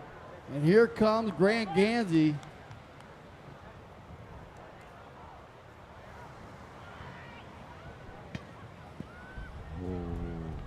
That one's going to go just off to the left side, and Ritz-Carlton will dodge a bullet here, Jan, and that is a huge bullet to dodge at this point in the game. Absolutely, and I'm sure Grant will be kicking himself because that would have made or could make all the difference right at the very end here. They still find themselves in Ritz-Carlton GFI territory here. But a goal like that would have just put the pressure on. Remember, they are on paper slightly weaker, but they have very much held their own here against a very, very strong Ritz-Carlton GFI team. Well, I think, Dale, these two teams here, one of these two teams, I'm pretty sure, will make it through to the final. A nice little run here from the halfway line by Nick Roldan. Ladies and gentlemen, goal number 5. Make some noise for Nick Roldan. Nicely done, Mr. Roldan. Yeah, huge goal there by Nicky, and that's going to get the equalizer. As we click down about halfway through this fourth and final chucker, Hagee gets a piece of this one. Everybody trying to dig this ball out. It's going to be Toro Ruiz with the hook. Nicky gets a piece of it. Bellini lays one down inside Toro. Right in front, looking for Gansey, taken out by Roldan, and Nicky's going to clear it out. Here comes the Cobra. The Cobra just watching that ball take a turn here with the wind. Horacio Hagee just using the sideboards like a squash wall. Nicely taken here again by Roldan. Immediately surrounded there by black defending shirts. Juancito having to work very hard here. Roldan will come out on top. Nick Roldan, a backhand shot. Cleared by Torito Ruiz. Roldan will have another crack at this. Horacio Hagee now with a cut shot maybe. There is the attempted cut shot on that ball, but Torito saw it coming. Will send it back down the field, and I think, no, he's okay. It looked like the Cobra might have had a little clip there on there. Yeah, that's a bit cheeky, Juancito. That's a bit cheeky. Very, very cheeky right there on the right-of-way violation. And Juancito says, no. He thumbs down, but, you know, looked like a good call to me. 25-yard line, so you can defend this. Setai people, players can be in the goal mouth. Once again, the same foul, same shot that we had earlier where Grant Gansey was shooting. Now the Cobra. We'll see who decides to take this one, Jan. As remember, they're shooting into the wind, and anytime you elevate that ball into that wind, it has been very difficult to score goals down in the north end zone. Exactly, and that wind has not died down. If anything, it's gotten slightly stronger here, so they need to time this just right. Now you can see it is a defended penalty. So the trick would be, of course, to try and send this ball as high as they can, but of course the higher the ball goes, the windier the situations will be up there. So here we go then. I think it's going to be Nick Roldan. No, the ball once again just falling back into a sandy divot. You know, we might have to do like we do in football when a player holds the ball. Actually, we could actually do that. You want to do that? Go ahead and do that. So one player can go ahead and put his mallet on top. Watch this. The Cobra's going to hold it for Roldan. Yep. And there's the shot. Oh, bad luck, but a great attempt there by the Ritz-Carlton GFI. Absolutely. Picked up now by Torito Ruiz. Oh, he took a piece of Nick Roldan with him on that one. That'll stop the clock right now, as we did have Nick get hit there in the jaw. And trust me, those are beach balls, but when those beach balls are traveling about 80 miles an hour, they sting, Dale. They sting. They really sting. And I think everybody knows that who's been here today. You need to keep your head on a swivel when you're in the stand. We'll do a bowl-in. Yeah, we'll bring that ball off, guys, and we'll do another bowl-in in the center. 6-6, Jan, about 2 minutes. 2.5 minutes, guys. 2:27 left here in this final chukker. Ball back in play. Who's going to win the throw-in? 6 goals apiece. Roldan. It's going to come down to, I think, Dale, whoever scores next is going to win this one. A little backhand looking for the Cobra. Ruiz getting a stick down just ahead of time. Gansey trying very hard to try and steal it back. Torito Ruiz along the sideboard still. Torito. Umpire there saying use it or lose it. There's a shot across the arena. It's going to be picked up by Juancito. Juancito with a backhand. It just goes wide. Another attempt down on the far side. Both teams have a little trouble here. In the fourth and final chucker, Nick Roldan's going to try to work this one down. The old nickaroo, they call it, on the far side.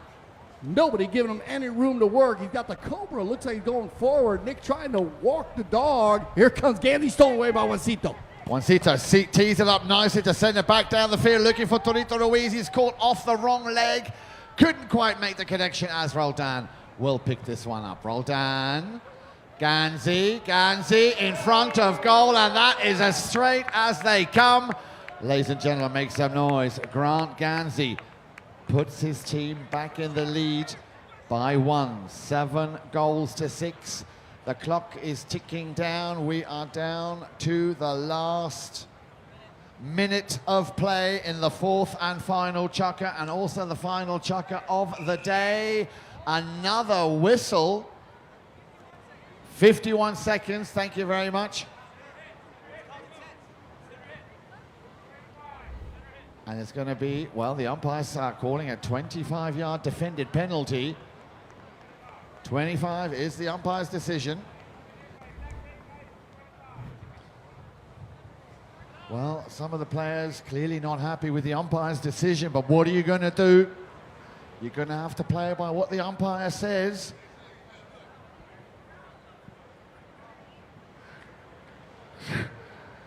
So, big chance here, and this time, could it be Horacio Hegi to take a shot on goal, or will it be the Cobra? 7 goals to 6 at the moment. The Setai still leading, but only narrowly. We are down to the last few seconds in this fourth and final chukker. It's gone wide. It's gone wide. So, will the young cracks, Grant, Juancito, and Torito, will they leave the field victorious? I am very keen to see what the clock is doing. 36 seconds, gentlemen, 36 seconds. Ball comes out to the far side. They are going to put all hands on deck now. A little pirouette there by Gansey. Tito Ruiz, that ball will go over the sideboards.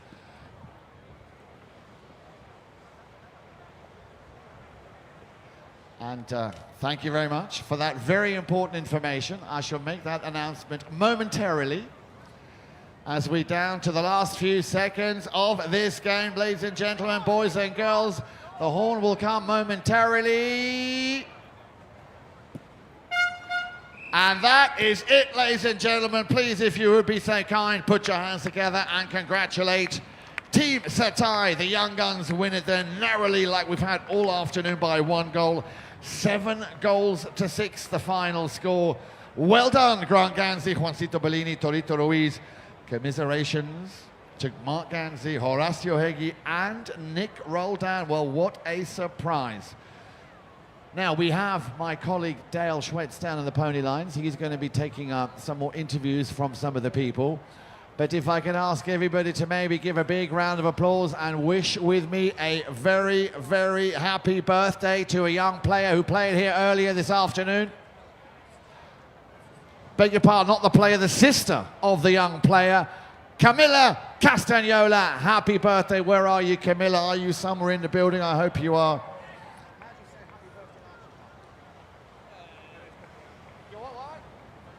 Feliz cumpleaños. There you go. Happy birthday to Camilla. I don't know where you are. May you have a wonderful, wonderful day here at the beach polo.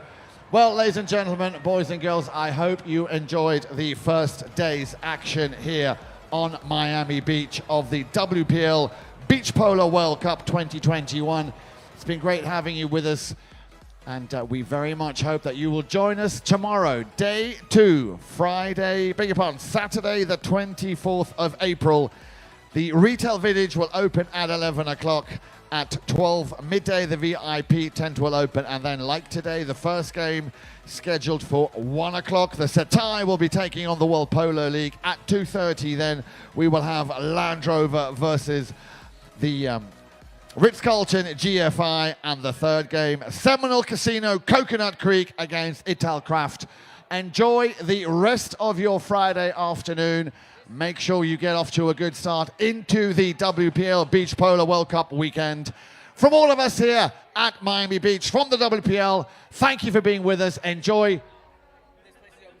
And the VIP enclosure for those of you who are, of course, with us will be open until 6 o'clock this evening.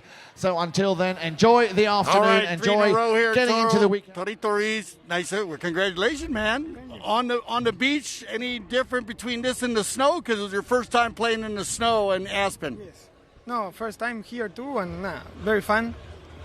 I think it was great. The wind was a bit tough to go to that side, but yeah, it was. I was going to ask you about that. All the balls we saw, we were shooting that direction. They're just going like that, left and right, so very tough to score, huh? It was very tough to score that side, so we tried to defend these goals coming here, and when we had the wind, try to score more goals. You got it. Hey, congratulations, my man. Good luck in the rest of the tournament. We're going to see Toro. He's going to be here all weekend long, man. Hey, you're as good in the beach as you were in the snow, my man. Thank you.